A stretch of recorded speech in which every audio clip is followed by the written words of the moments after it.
ನಮಸ್ಕಾರ. ಜ್ಯೋತಿಷ್ಯ ಪಾಠಕ್ಕೆ ಸ್ವಾಗತ. ನಿನ್ನೆ ತನಕ ನಾವು ಲಗ್ನ ಸ್ಥಾನವರೆಗೂ ಅನಲೈಸ್ ಮಾಡಿದ್ದೀವಿ. ಇಷ್ಟವರೆಗೂ ಕಾಮನ್ ವಿಷಯಗಳನ್ನು ನೋಡಿದ್ದೀವಿ. ಇವತ್ತಿಂದ ಒಂದು ಸ್ಪೆಸಿಫಿಕ್ ಟಾಪಿಕ್, ಸ್ಪೆಸಿಫಿಕ್ ಆಗಿ ಜನಗಳು ಏನು ಪ್ರಶ್ನೆ ಕೇಳ್ತಾರೆ ಅದನ್ನು ನಾವು ಜಾತಕದಲ್ಲಿ ಹೇಗೆ ಅನಲೈಸ್ ಮಾಡಬೇಕು,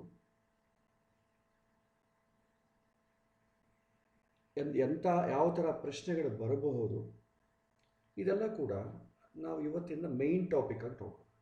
ಎಲ್ಲರೂ ಕೇಳೋದು ಫಸ್ಟು ಸ್ಟಾರ್ಟಿಂಗ್, ನನ್ನ ಮಗ ಹೇಗಿದೆ, ಸರಿಯಾಗಿ ಓದ್ತಾ ಇಲ್ಲ, ಈ ರಿಲೇಟೆಡ್ ಕ್ವಶನ್ಸ್ ಎಲ್ಲ ಬರುತ್ತೆ. ನೆಕ್ಸ್ಟ್ ಓದಾಯ್ತು ಅಂದ್ಕೊಳ್ಳಿ, ಉದ್ಯೋಗ ಬರಲಿಲ್ವಲ್ಲ, ಉದ್ಯೋಗ ಬಂತು. ಮದುವೆ ಆಗಲಿಲ್ಲಲ್ಲ, ಮದುವೆ ಆಯಿತು, ಸಂತಾನ ಆಗಲಿಲ್ಲಲ್ಲ. This are all main topics, main questions ಇದರ ಮೇಲೆ ಬರುತ್ತೆ. ಉಳಿದ ಇದರಲ್ಲಿ ಚೆನ್ನಾಗಿ ನಡೆಯೋ ಕಾಲಕ್ಕೆ ದುಡ್ಡಿನ ಸಮಸ್ಯೆ ಬರ್ಬೋದು, ಮನೆ ಸಮಸ್ಯೆ ಬರ್ಬೋದು, ವಾಹನದ ಸಮಸ್ಯೆ ಬರ್ಬೋದು, ಅನಾರೋಗ್ಯದ ಸಮಸ್ಯೆ ಬರ್ಬೋದು, ಇದೆಲ್ಲ ಇದೆ. ಆದರೆ ಮೇಯ್ನಾಗಿ ಬರಬೇಕಾದ ಯಾವುದು ಅಂತಂದರೆ ವಿದ್ಯಾ, ಉದ್ಯೋಗ, ವಿವಾಹ, ಸಂತಾನ. ಇಲ್ಲಿ ಇವತ್ತಿನ ಭಾಗ ಎಜುಕೇಷನ್ ವಿಚಾರ ನೋಡೋಣ. ಇದು ನೋಡೋ ಕಾಲಕ್ಕೆ ನೀವು ಮಾಡಬೇಕಾದೇನಂತಂದರೆ, ಸಾಮಾನ್ಯವಾಗಿ ಒಬ್ಬ ಜ್ಯೋತಿಷ್ಯರನ್ನು ಮಕ್ಕಳಿರುವಂಥ ತಂದೆ ತಾಯಿಗಳು ವಿದ್ಯೆ ಬಗ್ಗೆ ಏನೇನು ಪ್ರಶ್ನೆ ಕೇಳಬಹುದು ಅಂತಂಬುದು ನೀವು ಕಲೆಕ್ಟ್ ಮಾಡ್ತಾ ಬನ್ನಿ. ಆ ಕಲೆಕ್ಟ್ ಮಾಡುವಂಥ ಪ್ರಶ್ನೆಗಳಲ್ಲೇ ನಿಮಗೆ ಬಹಳಷ್ಟು ಉತ್ತರಗಳು ಸಿಗತ್ತೆ. ಯಾವ ಕ್ಯಾಟಗರೈಸ್ ಮಾಡಬೇಕು ಅಂತ ಗೊತ್ತಾಗುತ್ತೆ. ಇದು ನೀವು ಮಾಡಬೇಕಾದಂಥ ಅಭ್ಯಾಸ. ಮೊದಲು ವಿದ್ಯೆ ಬಗ್ಗೆ ಶಾಸ್ತ್ರ ಏನು ಹೇಳುತ್ತೆ, ಜ್ಯೋತಿಷ್ಶಾಸ್ತ್ರ ವಿಚಾರನ ನಾವಿಲ್ಲಿ ಪ್ರಥಮವಾಗಿ ನೋಡೋಣ. ಸೊ ವಿದ್ಯಾ ವಿಷಯ ಬಂದಾಗ ನಮಗೆ ಡೆಫಿನಿಷನ್ ಏನಿದೆ ವಿದ್ಯೆ ಅಂತಂದರೆ? ವಿದ್ಯೆ, ವಿ ಅಂತಂದರೆ ತಿಳಿದುಕೊಳ್ಳೋದು. ವಿ ಎಂಬ ಧಾತುವಿಂದನೇ ವೇದ ಅಂತಂಬುದು ಕೂಡ ಬಂದಿದೆ. ಯಾವುದು ತಿಳ್ಕೊಳ್ತೀವಿ, ಯಾವುದು ನನಗೆ ಗೊತ್ತಿಲ್ಲವೋ ಅದನ್ನು ತಿಳ್ಕೊಳ್ಳೋದನ್ನು ನಾವು ವಿದ್ಯೆ ಅಂತೀವಿ. ಅದಕ್ಕೆ ವಿದ್ಯಾರ್ಥಿ, ವಿನೇತಃ, ಈ ಥರ ಭಾಳಷ್ಟು ಸಂಸ್ಕೃತ ಪದಗಳು ಬರುತ್ತೆ. ಸೊ ಇಷ್ಟೇ, ನನಗೆ ಏನು ಗೊತ್ತಿಲ್ಲವೋ ಅದನ್ನು ತಿಳ್ಕೊಳ್ಳೋದನ್ನು ವಿದ್ಯೆ ಅಂತ ಕರಿತೀವಿ. ಅದು ಶಾಸ್ತ್ರದ ಡೆಫಿನಿಷನ್. ಇವತ್ತು ಲೌಕಿಕವಾಗಿ ನಮ್ಮ ಡೆಫಿನಿಷನ್ ಬೇರೆ. ವಿದ್ಯೆ ಅಂತಂದರೆ, ಎಜುಕೇಷನ್ ಅಂತಂದರೆ ಯಾವುದು ಓದಿದರೆ ಹೆಚ್ಚಿನ ಸಂಬಳವನ್ನು ಕೊಡುವಂಥ ಉದ್ಯೋಗ ಬರುತ್ತೆ, ಹೆಚ್ಚಿನ ಸಂಪಾದನೆ ಬರುತ್ತೆ, ಅದಕ್ಕಾಗಿ ನಾವು ಶ್ರಮ ಪಡುವುದನ್ನು ಎಜುಕೇಷನ್ ಅಂತ ನಾವು ಇವತ್ತು ಕನ್ವರ್ಟ್ ಮಾಡ್ಕೊಳ್ತೀವಿ. ತಿಳ್ಕೊಳ್ಬೇಕು ಅಂತ ನಾವೇನು ಪ್ರಯತ್ನ ಮಾಡಲ್ಲ. ಜೀವನ ಮಾಡಬೇಕು, ದುಡ್ಡು ಬೇಕು, ಅದಕ್ಕೋಸ್ಕರ ಒಂದು ಪಾಠ ಎಜುಕೇಷನ್. ಓಕೆ, ನೋಡೋಣ. ಈ ಎಜುಕೇಷನ್ ವಿಚಾರ ಬಂದಾಗ ಶಾಸ್ತ್ರ ಏನು ಹೇಳುತ್ತೆ? ಯಾಕಂದರೆ ಜ್ಯೋತಿಷ್ಶಾಸ್ತ್ರ ಅಂತಂಬೋದು ಪ್ರತ್ಯೇಕವಾಗಿ ಬೇರೆ ಲೌಕಿಕ ಸಂಬಂಧಪಟ್ಟಂಥ ಶಾಸ್ತ್ರ ಅಲ್ಲ. ಈ ಎಜುಕೇಷನ್ ವಿಚಾರದಲ್ಲಿ ವೇದಗಳಿಗೆ, ಉಪನಿಷತ್ತುಗಳಿಗೆ ಇದೆಲ್ಲ ಅನುಬಂಧವಾಗಿದ್ದಂತಲೇ ಜ್ಯೋತಿಷ್ಯ. ಹಾಗಾಗಿ ವೇದ ಏನು ಹೇಳುತ್ತೆ ಅಂತಂದರೆ, ಇದಕ್ಕೊಂದು ಇದು ಹೇಳುತ್ತೆ, ವಿದ್ಯಾ ದದಾತಿ ವಿನಯಂ, ವಿನಯದ್ಯಾತಿ ಪಾತ್ರತಾಂ, ಪಾತ್ರತ್ವಾ ಧನಮಾಪ್ನೋತಿ, ಧನಾಧರ್ಮ ತತಸ್ಸುಖಂ ಅಂತ ಹೇಳುತ್ತೆ. ಇಲ್ಲಿ ದಾನಾಧರ್ಮಂ ಅಂತಿದೆ, ಧನಾಧರ್ಮಂ ಅಂತ ಬರುತ್ತೆ. ಶ್ಲೋಕದ ಸ್ವಲ್ಪ ಮಿಸ್ಟೇಕ್. ಇದು ಡೆಫಿನಿಷನ್. ಇದೇನು ಹೇಳುತ್ತೆ ಅಂದರೆ, ವಿದ್ಯೆ ಅಂತಂಬುದೇನು, ನನಗೇನು ಗೊತ್ತಿಲ್ವೋ ಅದನ್ನು ತಿಳ್ಕೊಳ್ಳೋದ್ರೆ ವಿದ್ಯೆ ಅಂತ ಕರಿತೀವಿ. ವಿದ್ಯೆ ಏನು ಕೊಡುತ್ತೆ? ವಿನಯ ಕೊಡುತ್ತೆ. ವಿನಯ ಅಂತಂದರೆ ತಿಳ್ಕೊಳ್ಳಿಕ್ಕೆ ಬೇಕಾದಂಥ ಒಂದು ಕ್ವಾಲಿಫಿಕೇಷನ್ ಕೊಡುತ್ತೆ ವಿನಯ. ವಿನಯ ಅಂತಂದರೆ ನಮಗೆ ಗೊತ್ತೇ, ವಿದ್ಯಾ ವಿನಯವನ್ನು ಕೊಡುತ್ತೆ ಅಂದರೆ ವಿದ್ಯೆ ಓದೋರಿಗೆಲ್ಲ ವಿನಯ ಇರುತ್ತೆ ಅಂತಲ್ಲ. ವಿದ್ಯೆ ಮೂಲಕವಾಗಿ ವಿನಯ ಬರಬಹುದು ಅಂತ ಅರ್ಥ. ರಾವಣಾಸುರ ಇದ್ದಾನೆ, ಅವನು 4 ವೇದಗಳನ್ನು ಓದಿದ್ದಾನೆ, ಆದರೆ ಅವನಿಗೆ ವಿನಯ ಇದೆಯಾ? ಇಲ್ಲ. ವಿದ್ಯೆ ಓದಿದವರಿಗೆ ಆಟೋಮೆಟಿಕ್ಕಾಗಿ ವಿನಯ ಬರಲ್ಲ. ವಿನಯ ಬರಬೇಕಾದ್ರೆ ನಿಮಗೆ ಪ್ಲ್ಯಾಟ್ಫಾರ್ಮ್ ವಿದ್ಯೆಯೇ. ಸೊ ವಿದ್ಯಾ ವಿನಯವನ್ನು ಕೊಡುತ್ತೆ. ವಿನಯ ಏನು ಮಾಡುತ್ತೆ? ಪಾತ್ರತಾ ಕ್ವಾಲಿಫಿಕೇಶನ್ ಕೊಡುತ್ತೆ. ನೀವು ವಿನಯದಿಂದ ಓದಿದರೆ ನೀವೇನು ಮಾಡ್ತೀರಿ? ಕ್ವಾಲಿಫಿಕೇಷನ್ ಬರುತ್ತೆ. ಅದಕ್ಕೆ ಅಲ್ವಾ ನಾವು ತುಂಬ ಕಾನ್ಸಂಟ್ರೇಷನಿಂದ ಗುರುಗಳ ಹತ್ರ ತುಂಬ ವಿನಯವಾಗಿದ್ದರೆ ಅವರು ನಮಗೆ ಜಾಸ್ತಿ ಹೇಳ್ಕೊಡ್ತಾರೆ. ಹೇಳ್ಕೊಡೋದ್ರಿಂದ ಏನಾಗುತ್ತೆ? ನಾವು ಉದ್ಯೋಗವನ್ನು ಪಡೀಲಿಕ್ಕೆ ಬೇಕಾದಂಥ ಫಿಟ್ನೆಸ್ ಇರುತ್ತೆ, ಎಲಿಜಿಬಿಲಿಟಿ ಬರುತ್ತೆ. ಪೇಪರ್ ಮೇಲೆ ಒಂದು ಕ್ವಾಲಿಫಿಕೇಷನ್ ಇರುತ್ತೆ, ಹೀ ಸೋ ಆನ್ ಸೋ. ಪಾತ್ರತ್ವ ಧನಮಾಪ್ನೋತಿ. ಸೊ ನಿಮಗೆ ಕ್ವಾಲಿಫಿಕೇಷನ್ ಇದ್ರೆ ಏನಾಗುತ್ತೆ? ದುಡ್ಡು ಬರುತ್ತೆ, ಉದ್ಯೋಗ ಬರುತ್ತೆ, ದುಡ್ಡು ಬರುತ್ತೆ. ನೆಕ್ಸ್ಟ್ ಧನಾಧರ್ಮ ತತಸ್ಸುಖಂ. ಅಂದರೆ ಆ ಉದ್ಯೋಗ ಮಾಡಿದರೆ ದುಡ್ಡು ಬರುತ್ತೆ, ಆ ಧನವನ್ನು ಧಾರ್ಮಿಕವಾಗಿ ಖರ್ಚು ಮಾಡಿದರೆ ನಿಮಗೆ ಸುಖ ಬರುತ್ತೆ ಅಂತ ಹೇಳುತ್ತೆ. ಇದು ಶಾಸ್ತ್ರದ ಮಾತು. ವಿದ್ಯೆಯಿಂದ ವಿನಯ, ವಿನಯದಿಂದ ಕ್ವಾಲಿಫಿಕೇಷನ್, ಕ್ವಾಲಿಫಿಕೇಷನಿಂದ ಉದ್ಯೋಗ, ಉದ್ಯೋಗದಿಂದ ಹಣ, ಹಣವನ್ನು ಧಾರ್ಮಿಕವಾಗಿ ಅಂದರೆ ನನ್ನ ಉದ್ದೇಶ ಅಂದರೆ ಗುಡಿ ಗೋಪುರ ಕೊಡುತ್ತಲ್ಲ, ಹೇಗೆ ಖರ್ಚು ಮಾಡಬೇಕು ಹಾಗೇ ಸಿಸ್ಟಮ್ಯಾಟಿಕ್ಕಾಗಿ ಖರ್ಚು ಮಾಡಿದ್ರೆ ಅದರಿಂದ ನಿಮಗೆ ಸುಖ ಸಿಗುತ್ತೆ. ಹೇಗಂದರೆ ಹಾಗೆ ಖರ್ಚು ಮಾಡಿದ್ರೆ ಸುಖ ಸಿಗಲ್ಲ ಅಂತ ಶಾಸ್ತ್ರದ ವಾಕ್ಯ. ಸೊ ಇಲ್ಲಿ ನಾವು ವಿದ್ಯೆ ವಿಷಯಕ್ಕೆ ಬಂದರೆ ಏನು ನಮಗೆ ಆಗುವಂಥ ಪ್ರಯೋಜನಗಳೇನು ಅಂತಂದರೆ, ನನಗೇನೋ ಗೊತ್ತಿಲ್ಲ ಅಂತಂಬೋದು ತಿಳ್ಕೊಳ್ಳೋದನ್ನೇ ನಾವು ಎಜುಕೇಷನ್ ಎಂಬುದು ಮೇಯ್ನ್ ಪ್ರಯಾರಿಟಿ ತಗೊಳ್ತೀವಿ. ಇದರಿಂದ ಏನೇನು ಬರುತ್ತೆ? ನಮಗೆ ಒಂದು ಬಿಹೇವಿಯರ್ ಚೇಂಜ್ ಆಗುತ್ತೆ. ಓದಿಕೊಳ್ಳಿದ್ದಾಗ ಒಂಥರ ಇರ್ತೀವಿ, ಓದಿಕೊಂಡ ಮೇಲೆ ಒಂಥರ ಬಿಹೇವಿಯರ್ ಬರುತ್ತೆ. ಹೇಗೆ ನಾವು, ಯಾಕಂದರೆ ವಿನಯ, ಬಿಹೇವಿಯರ್ ಅಂದರೆ ವಿನಯ ಬರುತ್ತೆ. ಆಮೇಲೆ ಸ್ವೀಯ ನಿಯಂತ್ರಣ ಶಕ್ತಿ ಬರುತ್ತೆ, ಸೆಲ್ಫ್ ರೆಸ್ಟ್ರೈಂಟ್. ನಾವು ಈ ಪ್ರಪಂಚದಲ್ಲಿ, ಈ ಸೊಸೈಟಿಯಲ್ಲಿ ಯಾವುದನ್ನು ಸ್ವೀಕಾರ ಮಾಡಬೇಕು, ಯಾವುದನ್ನು ಸ್ವೀಕಾರ ಮಾಡಬಾರ್ದು ಅಂತಂಬೋ ಎಚ್ಚರಿಕೆ, ಅವೇರ್ನೆಸ್ ನಮಗೆ ಬರುತ್ತೆ. ಸಪೋಸ್ ಸೆಲ್ಫ್ ರೆಸ್ಟ್ರೈಂಟ್ ಅದೊಂದು ಸಣ್ಣ ಎಕ್ಸಾಂಪಲ್ ಕೊಡ್ತೀನಿ. ಈಗ ಒನ್ಸ್ ಅಪಾನ್ ಎ ಟೈಮ್ ನೀವು BCCI ನೋಡಿದ್ರೆ, board of cricket control of India ಅಂತ ನೋಡಿದ್ರೆ, ನಿಮಗೆ ಇಷ್ಟು ಪ್ರಾಪರ್ಟೀಸ್ ಇಲ್ಲ, ಇಷ್ಟು ಅವರಿಗೆ ಪವರ್ ಇಲ್ಲ. ಅದಕ್ಕೆ ಒಬ್ಬ ಪ್ರೆಸಿಡೆಂಟ್ ಆಗಬೇಕು, ದೊಡ್ಡ ದೊಡ್ಡ ಪದವಿಗಳಿಗೆಲ್ಲ ಯಾರೂ ಕೂಡ ಅದನ್ನು ಅಷ್ಟಿಲ್ಲ ಅದಕ್ಕೆ. ಇವತ್ತು ಅದೊಂದು ದೊಡ್ಡ ಪ್ರಾಪರ್ಟಿ, ಕಾಮಧೇನು ಕಲ್ಪವೃಕ್ಷ ಆಗಿದೆ. ಏಕೆಂದರೆ ಇಂಡಿಯಾದಲ್ಲಿ ಜನರಲ್ ಎಲೆಕ್ಷನ್ಸ್ ಬಂದರೆ ವಿದ್ಯಾರ್ಥಿಗಳ ಎಕ್ಸಾಮ್ ಬರೆಯೋ ಟೈಮ್ ಯಾವುದಿದೆ, ವೆನ್ಯೂಸ್ ಯಾವಾಗ ಖಾಲಿ ಇರುತ್ತೆ, ಯಾವ ಸಮಯದಲ್ಲಿ ಯಾರಿಗೂ ತೊಂದರೆ ಆಗಲಾರ್ದಂತಿರ್ತಿ, ಇಷ್ಟೆಲ್ಲ ಆಲೋಚನೆ ಮಾಡ್ತಾರೆ. ಬಟ್ IPL ಕ್ರಿಕೆಟ್ ಮ್ಯಾಚ್ ಇಡೋ ಕಾಲಕ್ಕೆ ಇದ್ರ ಬಗ್ಗೆ ಯಾರಿಗೆ ಎಕ್ಸಾಮ್ಸ್ ಇದೆ, ನಮ್ಮ ದೇಶದ ವಿದ್ಯಾರ್ಥಿಗಳ ಭವಿಷ್ಯ ಏನು ಅಂತ ಯಾರೂ ಆಲೋಚನೆ ಮಾಡಲ್ಲ. ಅವ್ರು IPL ಮ್ಯಾಚ್ ಇಡ್ತಾರೆ. ನಮ್ಮ ಹುಡುಗರು ನೋಡ್ತವೆ, ಅಯ್ಯೋ ಏನಾಗಿದೆಯೋ ಏನೋ, ಒಂದು ಓವರ್ ನೋಡ್ಬಿಡೋಣ, ಈ ಒಂದು ಓವರ್ ನೋಡ್ಬಿಡೋಣ. ಸೊ ಎಲ್ಲ ಓವರ್ ನೋಡ್ತಾರೆ. ತಾನು ಓದಬೇಕಾದಂಥ ಎಕ್ಸಾಮಿನೇಷನ್ ಟೈಮಲ್ಲಿ ಓದಬೇಕಾದಂಥ ಸಮಯ ಹೊರಟೋಗುತ್ತೆ. ನಮ್ಮ ಬಗ್ಗೆ ಆಲೋಚನೆ ಮಾಡೋರು ಯಾರಿಲ್ಲ. ಸೊ ಈ ಎಚ್ಚರ ನಮಗೆ ಇರೋದನ್ನೇ ಸೆಲ್ಫ್ ರೆಸ್ಟ್ರೈಂಟ್ ಅಂತ ನಾವು ಅಂತೀವಿ. ಯಾವುದು ನನ್ನನ್ನು ಹಾಳು ಮಾಡುತ್ತೆ, ಯಾವುದು ನನ್ನನ್ನು ಒಳ್ಳೇದು ಮಾಡುತ್ತೆ. ನ್ಯೂಸ್ ಪೇಪರ್ ತಗೊಳ್ಳಿ, ನ್ಯೂಸ್ ಪೇಪರಲ್ಲಿ ಯಾವುದು ನ್ಯೂಸನ್ನು ಹಾಕಿದರೆ ಜನಗಳ ಅಟೆನ್ಷನ್ ಬೇಗ ಡೈವರ್ಟ್ ಆಗುತ್ತೋ ಆ ನ್ಯೂಸನ್ನು ಫಸ್ಟ್ ಪೇಜಲ್ಲಿ ಹಾಕ್ತಾರೆ. ಯಾವುದು ಲೀಸ್ಟ್ ಬಾದರ್ಡ್ ಇರ್ತೀವೋ ಅದು ಒಳಗೆಲ್ಲೋ ಲಾಸ್ಟ್ ಒಂದು ಸಣ್ಣ ಬಾಕ್ಸಲ್ಲಿ ಹಾಕ್ತಾರೆ. ಭೀಮಸೇನ್ ಜೋಶಿ ಹಾಡಿನ ಪ್ರೋಗ್ರಾಮ್, ಒಂದು ಬಾಲಮುರಳಿ ಕೃಷ್ಣ ಗಾನಾಮೃತ ಅಂತ ಇರುತ್ತೆ, ಎಲ್ಲೋ ಲಾಸ್ಟ್ ಒಳಗೆ ಹಾಕ್ತಾರೆ. ಅದನ್ನು ಫ್ರಂಟ್ ಪೇಜ್ನ ಯಾರೂ ಹಾಕಲ್ಲ. ಅದನ್ನು ಏನು ಮಾಡ್ತಾರೆ, ಅದೇನು ದೊಡ್ಡ ಪ್ರಯಾರಿಟಿ ಯಾರು ತೊಗೊಳ್ಳಲ್ಲ. ಅದೇ ಒಂದು ಬೀದಿಯ ಒಬ್ಬ ರೌಡಿಯನ್ನು ಯಾರಾದರೂ ಕೊಲೆ ಮಾಡಿದ ಅಂದರೆ ಫಸ್ಟ್ ಪೇಜ್ ದೊಡ್ಡ ಕಟೌಟ್ ಹಾಕಿ ಅದರ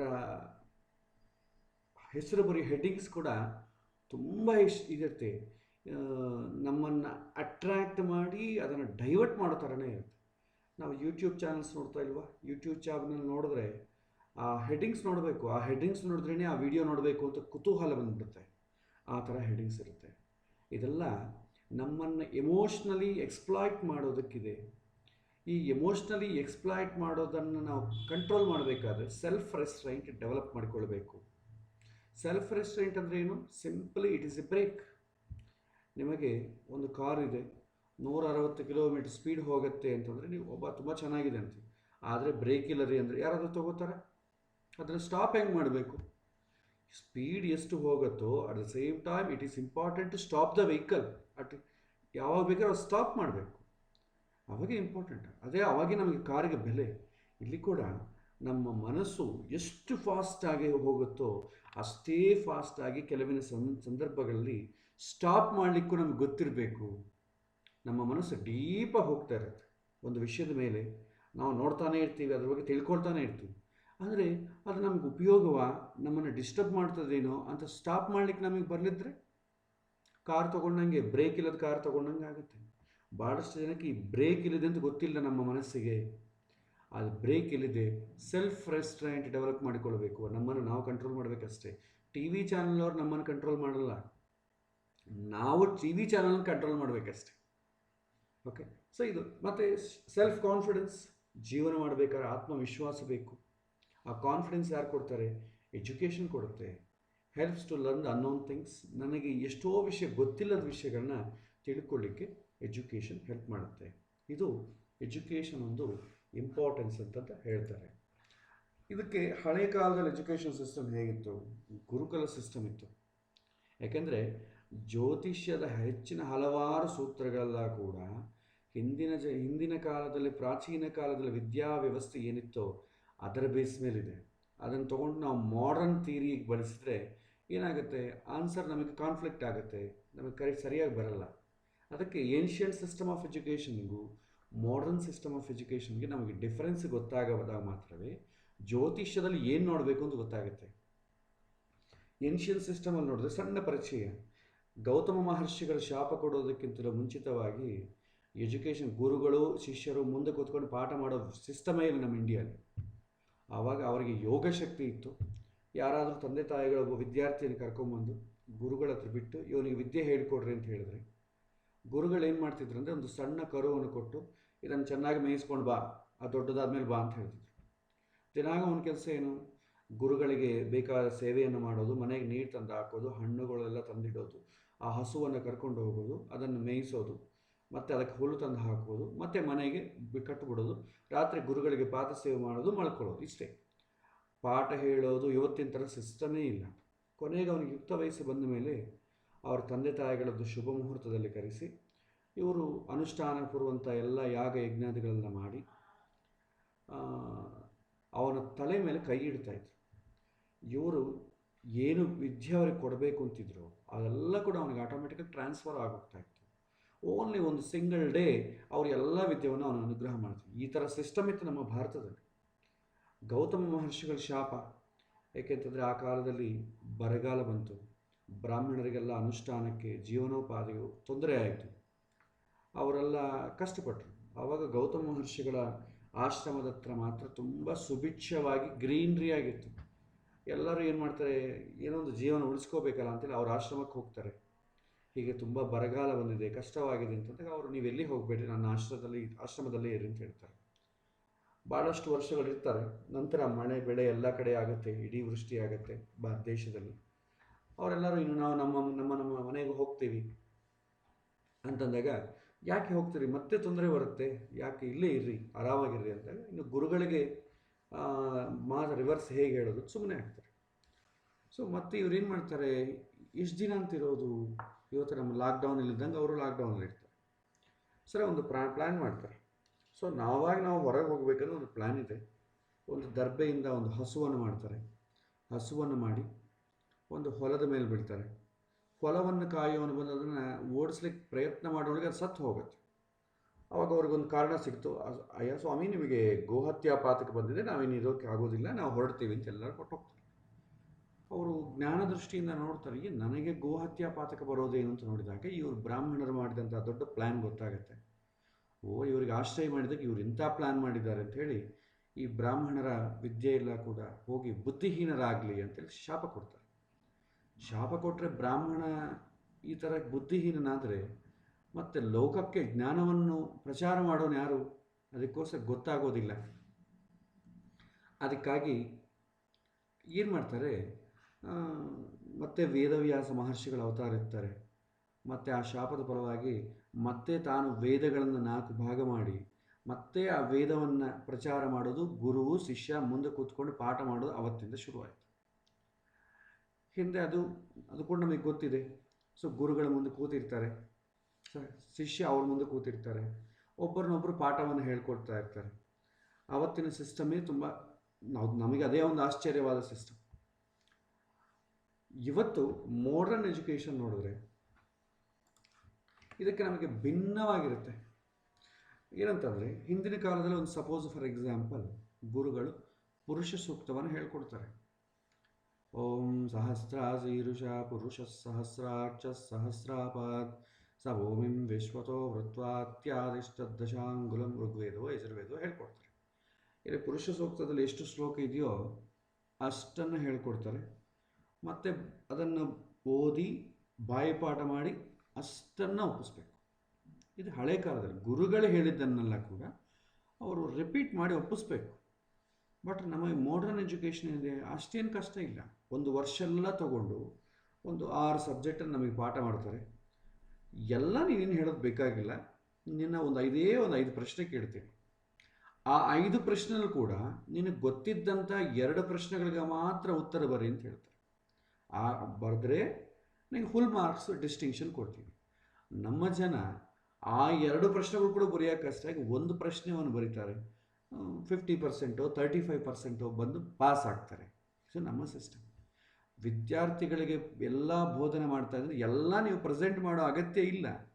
ಅದರಲ್ಲಿ ಒಂದು ಸ್ವಲ್ಪ ಪಾರ್ಟ್, ಒಂದು 10% ನಿಮ್ಮ ಎಕ್ಸಾಮಿನೇಷನ್ ಅಪ್ಲೈ ಮಾಡಿದರೆ ಸಾಕು. ಆ 10% ಅಪ್ಲೈ ಮಾಡೋಕ್ಕೆ ನಮ್ಮವರು ಒದ್ದಾಡ್ತಾ ಇದ್ದಾರೆ. ಎಷ್ಟು ಕೆಳಗೆ ಬಂದಿದೆ ನಮ್ಮ ಎಜುಕೇಷನ್ ಸಿಸ್ಟಮ್ ಎಂಬುದು ನಾವು ನೋಡ್ಬೋದು. ಇನ್ನು ನಮಗೆ ಜೀವನಕ್ಕೆ ಉಪಯೋಗ ಆಗದಂಥ ಇರುವಂಥ ಎಜುಕೇಷನ್ ವಿಚಾರಗಳು ಕೂಡ ನಮ್ಮಲ್ಲಿದೆ. ಸೊ ಇದು ನಮಗೆ ಎಜುಕೇಷನಿಂದ ಆಗುವಂಥ ದುರಂತ. ಎಲ್ಲರಿಗೂ ಒಂದೇ ಥರ. ಹಿಂದಿನ ಕಾಲ ಆದರೆ ಒಂದಿತ್ತು, ಊರಲ್ಲಿ ಒಂದು ಸಣ್ಣ ಹಳ್ಳಿಯಲ್ಲಿ ಎಲ್ಲರೂ ಅವರವರ ಕುಲವೃತ್ತಿಗಳನ್ನ ಯಾರೂ ಕೂಡ ಓದ್ಕೊಳ್ತಿದ್ದಿಲ್ಲ.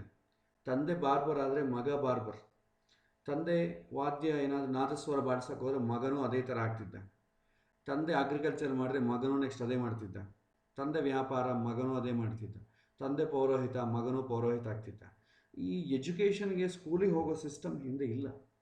ಒಂದು 50-60 ಇಯರ್ಸ್ ಬ್ಯಾಕ್ ನೋಡಿಕೊಂಡ್ರೆ.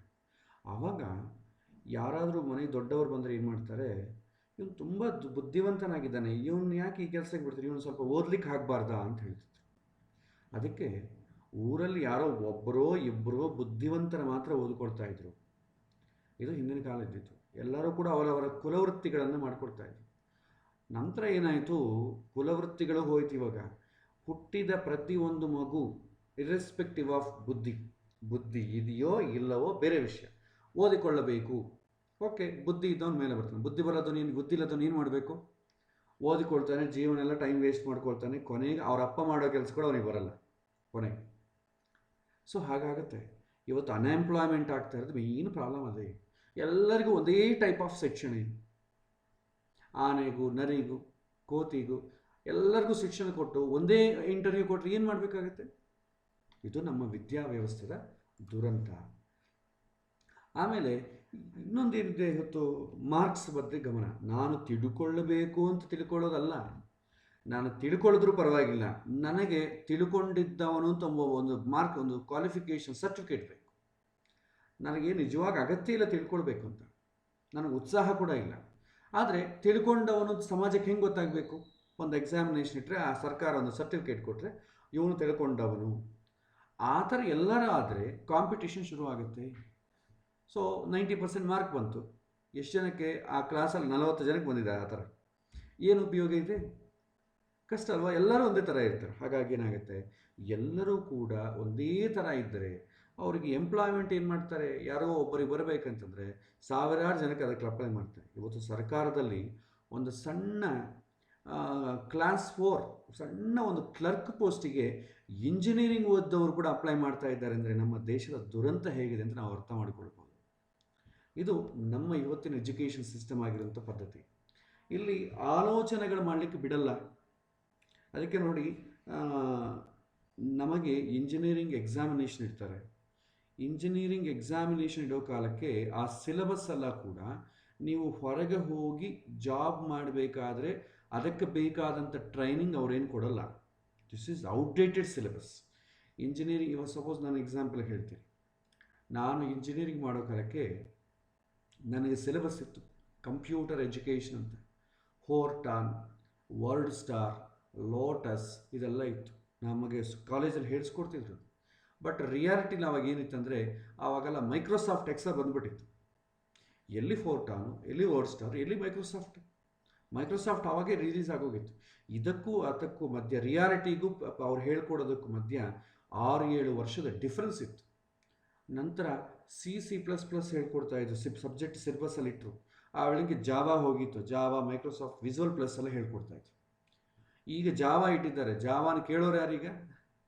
ಯಾರೂ ಇಲ್ಲ. ಅಂದರೆ ಕಾಲೇಜಲ್ಲಿ ಸ್ಕೂಲಲ್ಲಿ ಹೇಳ್ಕೊಡೋದು ಬೇರೆ, ರಿಯಾಲಿಟಿಲಿ ಇರೋದು ಬೇರೆ. ಅದಕ್ಕೆ ಏನು ಮಾಡ್ತಾರೆ, ನೀವು ಇಂಜಿನಿಯರಿಂಗ್ ಮಾಡಿ ಹೊರಗೆ ಬಂದರೂ ಕೂಡ ಕ್ಯಾಂಪಸ್ ಸೆಲೆಕ್ಷನಲ್ಲಿ ಅವ್ರು ಮತ್ತೆ ನಿಮಗೆ ಎಕ್ಸಾಮಿನೇಷನ್ ಇಡ್ತಾರೆ, ಮತ್ತೆ ಅವ್ರು ನಿಮಗೆ ಟ್ರೈನಿಂಗ್ ಕೊಡ್ತಾರೆ. ಮತ್ತೆ ಎಕ್ಸಾಮಿನೇಷನ್ ಟ್ರೈನಿಂಗ್ ಯಾಕೆ ಒಂದು ಕಾರ್ಪೊರೇಟ್ ಕಂಪ್ನೀಸಲ್ಲಿ? ಯಾಕೆಂದರೆ ಈಗ ಸರ್ಕಾರ ಕೊಡುವಂಥ ಎಜುಕೇಷನ್ ಮೇಲೆ ಅವ್ರಿಗೆ ನಂಬಿಕೆ ಇಲ್ಲ. ಅದಕ್ಕೆ ಅವ್ರು ಮತ್ತೆ ವಿದ್ಯಾರ್ಥಿಗಳಿಗೆ ಹೇಳ್ಕೊಡ್ತಾರೆ. ಇದು ನಮ್ಮ ಇವತ್ತಿನ ದುರಂತ. ಬೇರೆ ದೇಶಗಳು ಕಂಪೇರ್ ಮಾಡಿದ್ರೆ ನಾವು ತುಂಬ ಔಟ್ಡೇಟೆಡ್ ಸಿಲೆಬಸ್ಸನ್ನು ಇಟ್ಟುಕೊಂಡು ತುಂಬ ಹಿಂದೆ ಇದ್ದೀವಿ. ಬೇಗ ನಾವು ಜಾಗೃತರಾಗಲ್ಲ. ಒಂದು ದೇಶ ಉದ್ಧಾರ ಆಗಬೇಕಾದ್ರೆ ವಿದ್ಯಾರ್ಥಿಗಳಿಂದಲೇ ಸಾಧ್ಯ. ಓದಿಕೊಂಡವನು ಬೇಕು, ಓದಿಕೊಳ್ಳೋದವನು ಎಷ್ಟೇನಿದ್ರೆ ಏನು ಪ್ರಯೋಜನ? ರಿಯಾಲಿಟಿಗೂ ಹೇಳಿಕೊಡೋದಕ್ಕೂ ಸ್ವಲ್ಪ 1 ವರ್ಷ ವ್ಯತ್ಯಾಸ ಇದ್ರೂ ಪರವಾಗಿಲ್ಲ, ಪಿಕಪ್ ಆಗ್ಬೋದು. ಗಜಗಜಾಂತರ ವ್ಯತ್ಯಾಸ ಇದ್ದರೆ ವಿದ್ಯಾರ್ಥಿಗಳಿಗೆ ಬರ್ಡನ್ ಆಗುತ್ತೆ. ಅದಕ್ಕೆ ವಿದ್ಯಾರ್ಥಿಗಳಿಗೆ ತಮಗೆ ಆಲೋಚನೆ ಮಾಡಿಕೊಳ್ಳೋ ಸ್ವಾತಂತ್ರ್ಯ ಕೂಡ ಇಲ್ಲ. ಎ ಫಾರ್ ಆ್ಯಪಲ್ ಅಂತಲೇ ಹೇಳಬೇಕು. ಅದಿಲ್ಲ ಅಂತಂದರೆ ಪಾಪ ಎಷ್ಟೋ ಹೇಳ್ತಾಯಿತ್ತು ಮಗು, ಏರೋಪ್ಲೇನ್ ಅಂತಿದೆ, ಬೇರೆ ಏನೇನೋ ಅಂತದೆ. ಆದರೆ ನಾವು ಲಿಮಿಟೆಡ್ ಮಾಡ್ತೀವಿ. ಎ ಅಂದರೆ ಆ್ಯಪಲ್ಲೇ ಹೇಳಬೇಕು ಅಂತ ಎಲ್ಲರಿಗೂ ಅದೇ ಪ್ರಾಕ್ಟೀಸ್ ಮಾಡಿದ್ವಿ. ಬ್ರಿಟಿಷ್ ಅವ್ರು ಮಾಡಿದ ಕೆಲಸ ಅದೇ. ಯಾಕೆಂತಂದರೆ ನಮಗೆ ರೋಬೋಟ್ಸ್ ಬೇಕು, ನಾವು ಮಾಡೋದನ್ನು ಪ್ರಶ್ನೆ ಮಾಡೋನು ಬೇಕಾಗಿಲ್ಲ, ನಾವು ಮಾಡೋನು ಇಂಪ್ಲಿಮೆಂಟ್ ಮಾಡೋನು ಮಾತ್ರ ಬೇಕು ಅಂತ ಇಂಗ್ಲೀಷ್ ಎಜುಕೇಷನನ್ನು ನಮಗೆ ಭಾರತ ದೇಶದಲ್ಲಿ ಇಂಪ್ಲಿಮೆಂಟ್ ಮಾಡಿದ್ದಾರೆ. ಇಂಗ್ಲೀಷ್ ಎಜುಕೇಷನ್ ಏನು? ಎ ಫಾರ್ ಆ್ಯಪಲ್ಲೇ ಹೇಳಬೇಕು ಅಷ್ಟೇ. ಆ ಥರ ನಮ್ಮ ಆಲೋಚನೆಗಳನ್ನು ಕೂಡ ಒಂಥರ ಫಿಕ್ಸ್ ಮಾಡಿಬಿಟ್ಟಿದ್ದಾರೆ. ಇದು ನಮಗಿರುವಂಥ ದುರಂತ. ಮಾಡರ್ನ್ ಎಜುಕೇಷನ್ ಮೇಯ್ನ್ ಮೋಟೋ ಏನು? To get marks. ನನಗೆ ಮಾರ್ಕ್ ಬೇಕು, ನೆಕ್ಸ್ಟ್ ನನಗೆ ರ್ಯಾಂಕ್ ಬೇಕು, ತದನಂತರ ಯಾವುದು ಓದಿದರೆ ಯಾವ ಉದ್ಯೋಗ ಬರುತ್ತೆ, ಒಳ್ಳೆ ಉದ್ಯೋಗ ಬರಬೇಕಾದ್ರೆ ಯಾವ ಓದಬೇಕು. ಮತ್ತು so to earn money without moral values and ethics.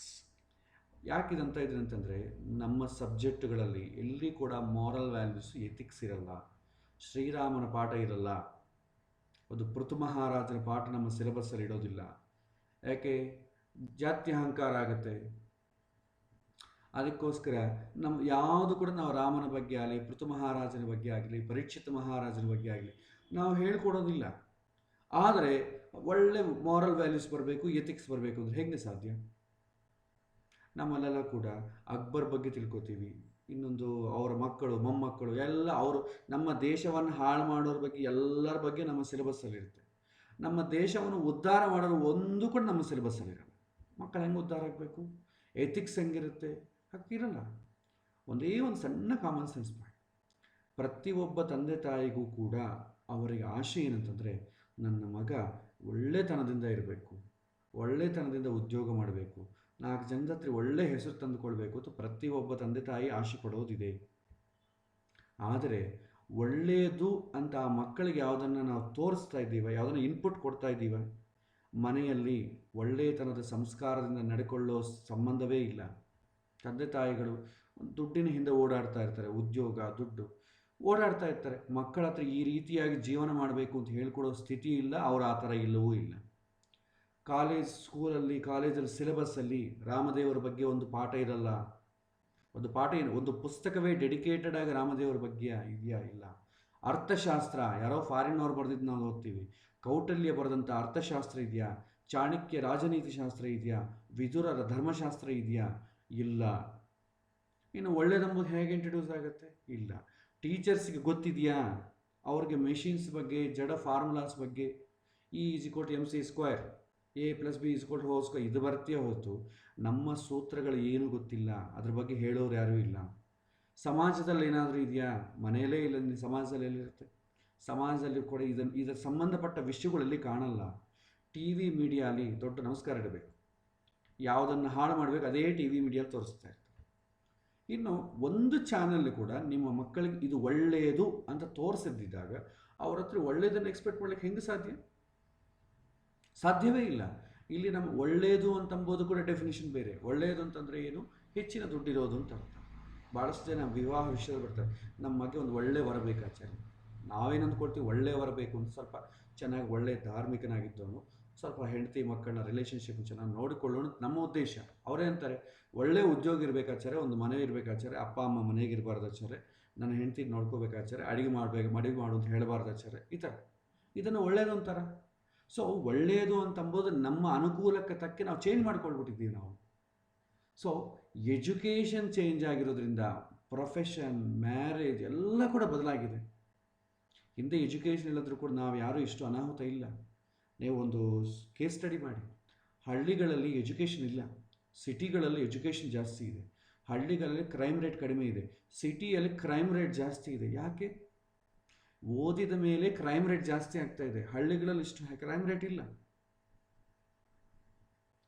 So ಇಲ್ಲಿ ನಾವು ನೋಡ್ತಾ ಇರಬೇಕು, ಮೇನ್ ಗೊತ್ತಾಗ್ತಾ ಇದೆ ಇಲ್ಲಿ. ಅದಕ್ಕೆ ಎಜುಕೇಷನ್ ಅಂತಂಬೋದು ಹೇಗಿದೆ ಅಂತಂಬೋದು ನಾವು ಒಂದ್ಸಲ ರೂಪಕಲ್ಪನೆ ಮಾಡಿಕೊಳ್ಬೇಕು. ಒಳ್ಳೆ ಎಜುಕೇಷನ್ ಅಂತಂದರೆ ಏನು? ನೆಕ್ಸ್ಟ್ ಇಲ್ಲಿ ಇನ್ನು ನಾವು ಶಾಸ್ತ್ರಕ್ಕೆ ಬರೋಣ. ಜ್ಯೋತಿಷ್ಯಕ್ಕೆ ಬಂದಾಗ ಎಜುಕೇಷನ್ ಬಗ್ಗೆ ಮಾತಾಡಬೇಕಾದ್ರೆ ಎಜುಕೇಷನ್ಗೆ ಏನು ಬೇಕು? ಮಾಡರ್ನ್ ಇವತ್ತು ಏನ್ಷಿಯಂಟ್ ಎಜುಕೇಷನ್ ಇಲ್ಲ, ಮಾಡರ್ನ್ ಎಜುಕೇಷನೇ. ಏನ್ಷಿಯಂಟ್ ಎಜುಕೇಷನ್ ಇದ್ದರೂ ಕೂಡ ಅದು ಮಾಡರ್ನ್ ಎಜುಕೇಷನ್ ಥರನೇ ಇದೆ. ಇವತ್ತು ವಿದ್ಯಾಪೀಠಗಳಲ್ಲಿ ಹೇಳ್ಕೊಡ್ತಾರೆ, ಅವರು ಕೂಡ ಹೇಳ್ಕೊಡೋದೇನು, ಅದರ ಜೊತೆ ಮತ್ತು ಇಂಗ್ಲೀಷು, ಮ್ಯಾಥಮೆಟಿಕ್ಸು ಇದೆಲ್ಲ ಹೇಳ್ಕೊಡ್ತಾರೆ. ಸ್ಕೂಲ್ ಟೈಮಿಂಗ್ಸು, ಸ್ಕೂಲ್ ಸಿಸ್ಟಮ್ ಅದು ಕೂಡ ಅಲ್ಲೇ ಬಂದ್ಬಿಟ್ಟಿದೆ. ಸೊ ವಿದ್ಯೆ ಹಿಂದಿನ ಸಿಸ್ಟಮ್ ಇಲ್ಲ, ಹಾಗಾಗಿ ಕಾಮನ್. ಈಗ ಎಜುಕೇಷನ್ ವಿಚಾರಕ್ಕೆ ಬಂದಾಗ ನಮಗೆ ಬೇಕಾದ, ಎಲ್ಲರೂ ಬಯಸುವುದೇನು? ಒಳ್ಳೆ ಟೀಚರ್ ಬೇಕು, ಒಳ್ಳೆ ಎನ್ವೈರ್ಮೆಂಟ್ ಅಂದರೆ ಒಳ್ಳೆ ಸ್ಕೂಲೋ ಒಳ್ಳೆ ಕಾಲೇಜೋ ಬೇಕು. ಇದ್ದರೆ ಮಗನಿಗೆ ಒಳ್ಳೆ ಟೀಚರು, ಒಳ್ಳೆ ವಾತಾವರಣ ಸ್ಕೂಲ್ ಇದ್ದರೆ ನಮ್ಮ ಮಗ ಚೆನ್ನಾಗಿ ಮುಂದಕ್ಕೆ ಹೋಗ್ತಾನೆ ಅಂತ ಒಂದು. ಎರಡನೇದು, ಮಗ ಬುದ್ಧಿವಂತನು ಕೂಡ ಆಗಿರಬೇಕು. ಸೊ ಒಳ್ಳೆ ಟೀಚರು, ಎನ್ವೈರ್ಮೆಂಟ್ ಇದ್ದಷ್ಟು ಮಾತ್ರಕ್ಕೆ ಆಗಲ್ಲ. ಈಗ ಪೊಲಿಟಿಷಿಯನ್ಸ್ ಮಕ್ಕಳನ್ನೆಲ್ಲ ಕೂಡ ಕಾರ್ಪೊರೇಟ್ ಸ್ಕೂಲಲ್ಲಿ, ಇಂಟರ್ನ್ಯಾಷನಲ್ ಸ್ಕೂಲ್ ಓದಿಸ್ತಾರೆ. ಅವರು ಜಗತ್ತಿಗೆ ಉದ್ಧಾರ ಮಾಡುವಂಥದ್ದು ಏನಿಲ್ಲ, ಇನ್ನು ವ್ಯಸನಪರರಾಗ್ತಾರೆ. ಅವರಷ್ಟು ಇಂಟ್ರೆಸ್ಟ್ ಓದಲ್ಲ. ಸೊ ಹಾಗಾಗಿ ಬುದ್ಧಿ ಇರಬೇಕು. ಬರೀ ಒಳ್ಳೆ ಸ್ಕೂಲು ಒಳ್ಳೆ ಕಾಲೇಜ್ ಇದ್ದರೆ ಸರಿ ಹೋಗಲ್ಲ. ಒಳ್ಳೆ ಬೆಂಚ್ ಕಾದ್ರೆ ಏನು ಉಪಯೋಗ?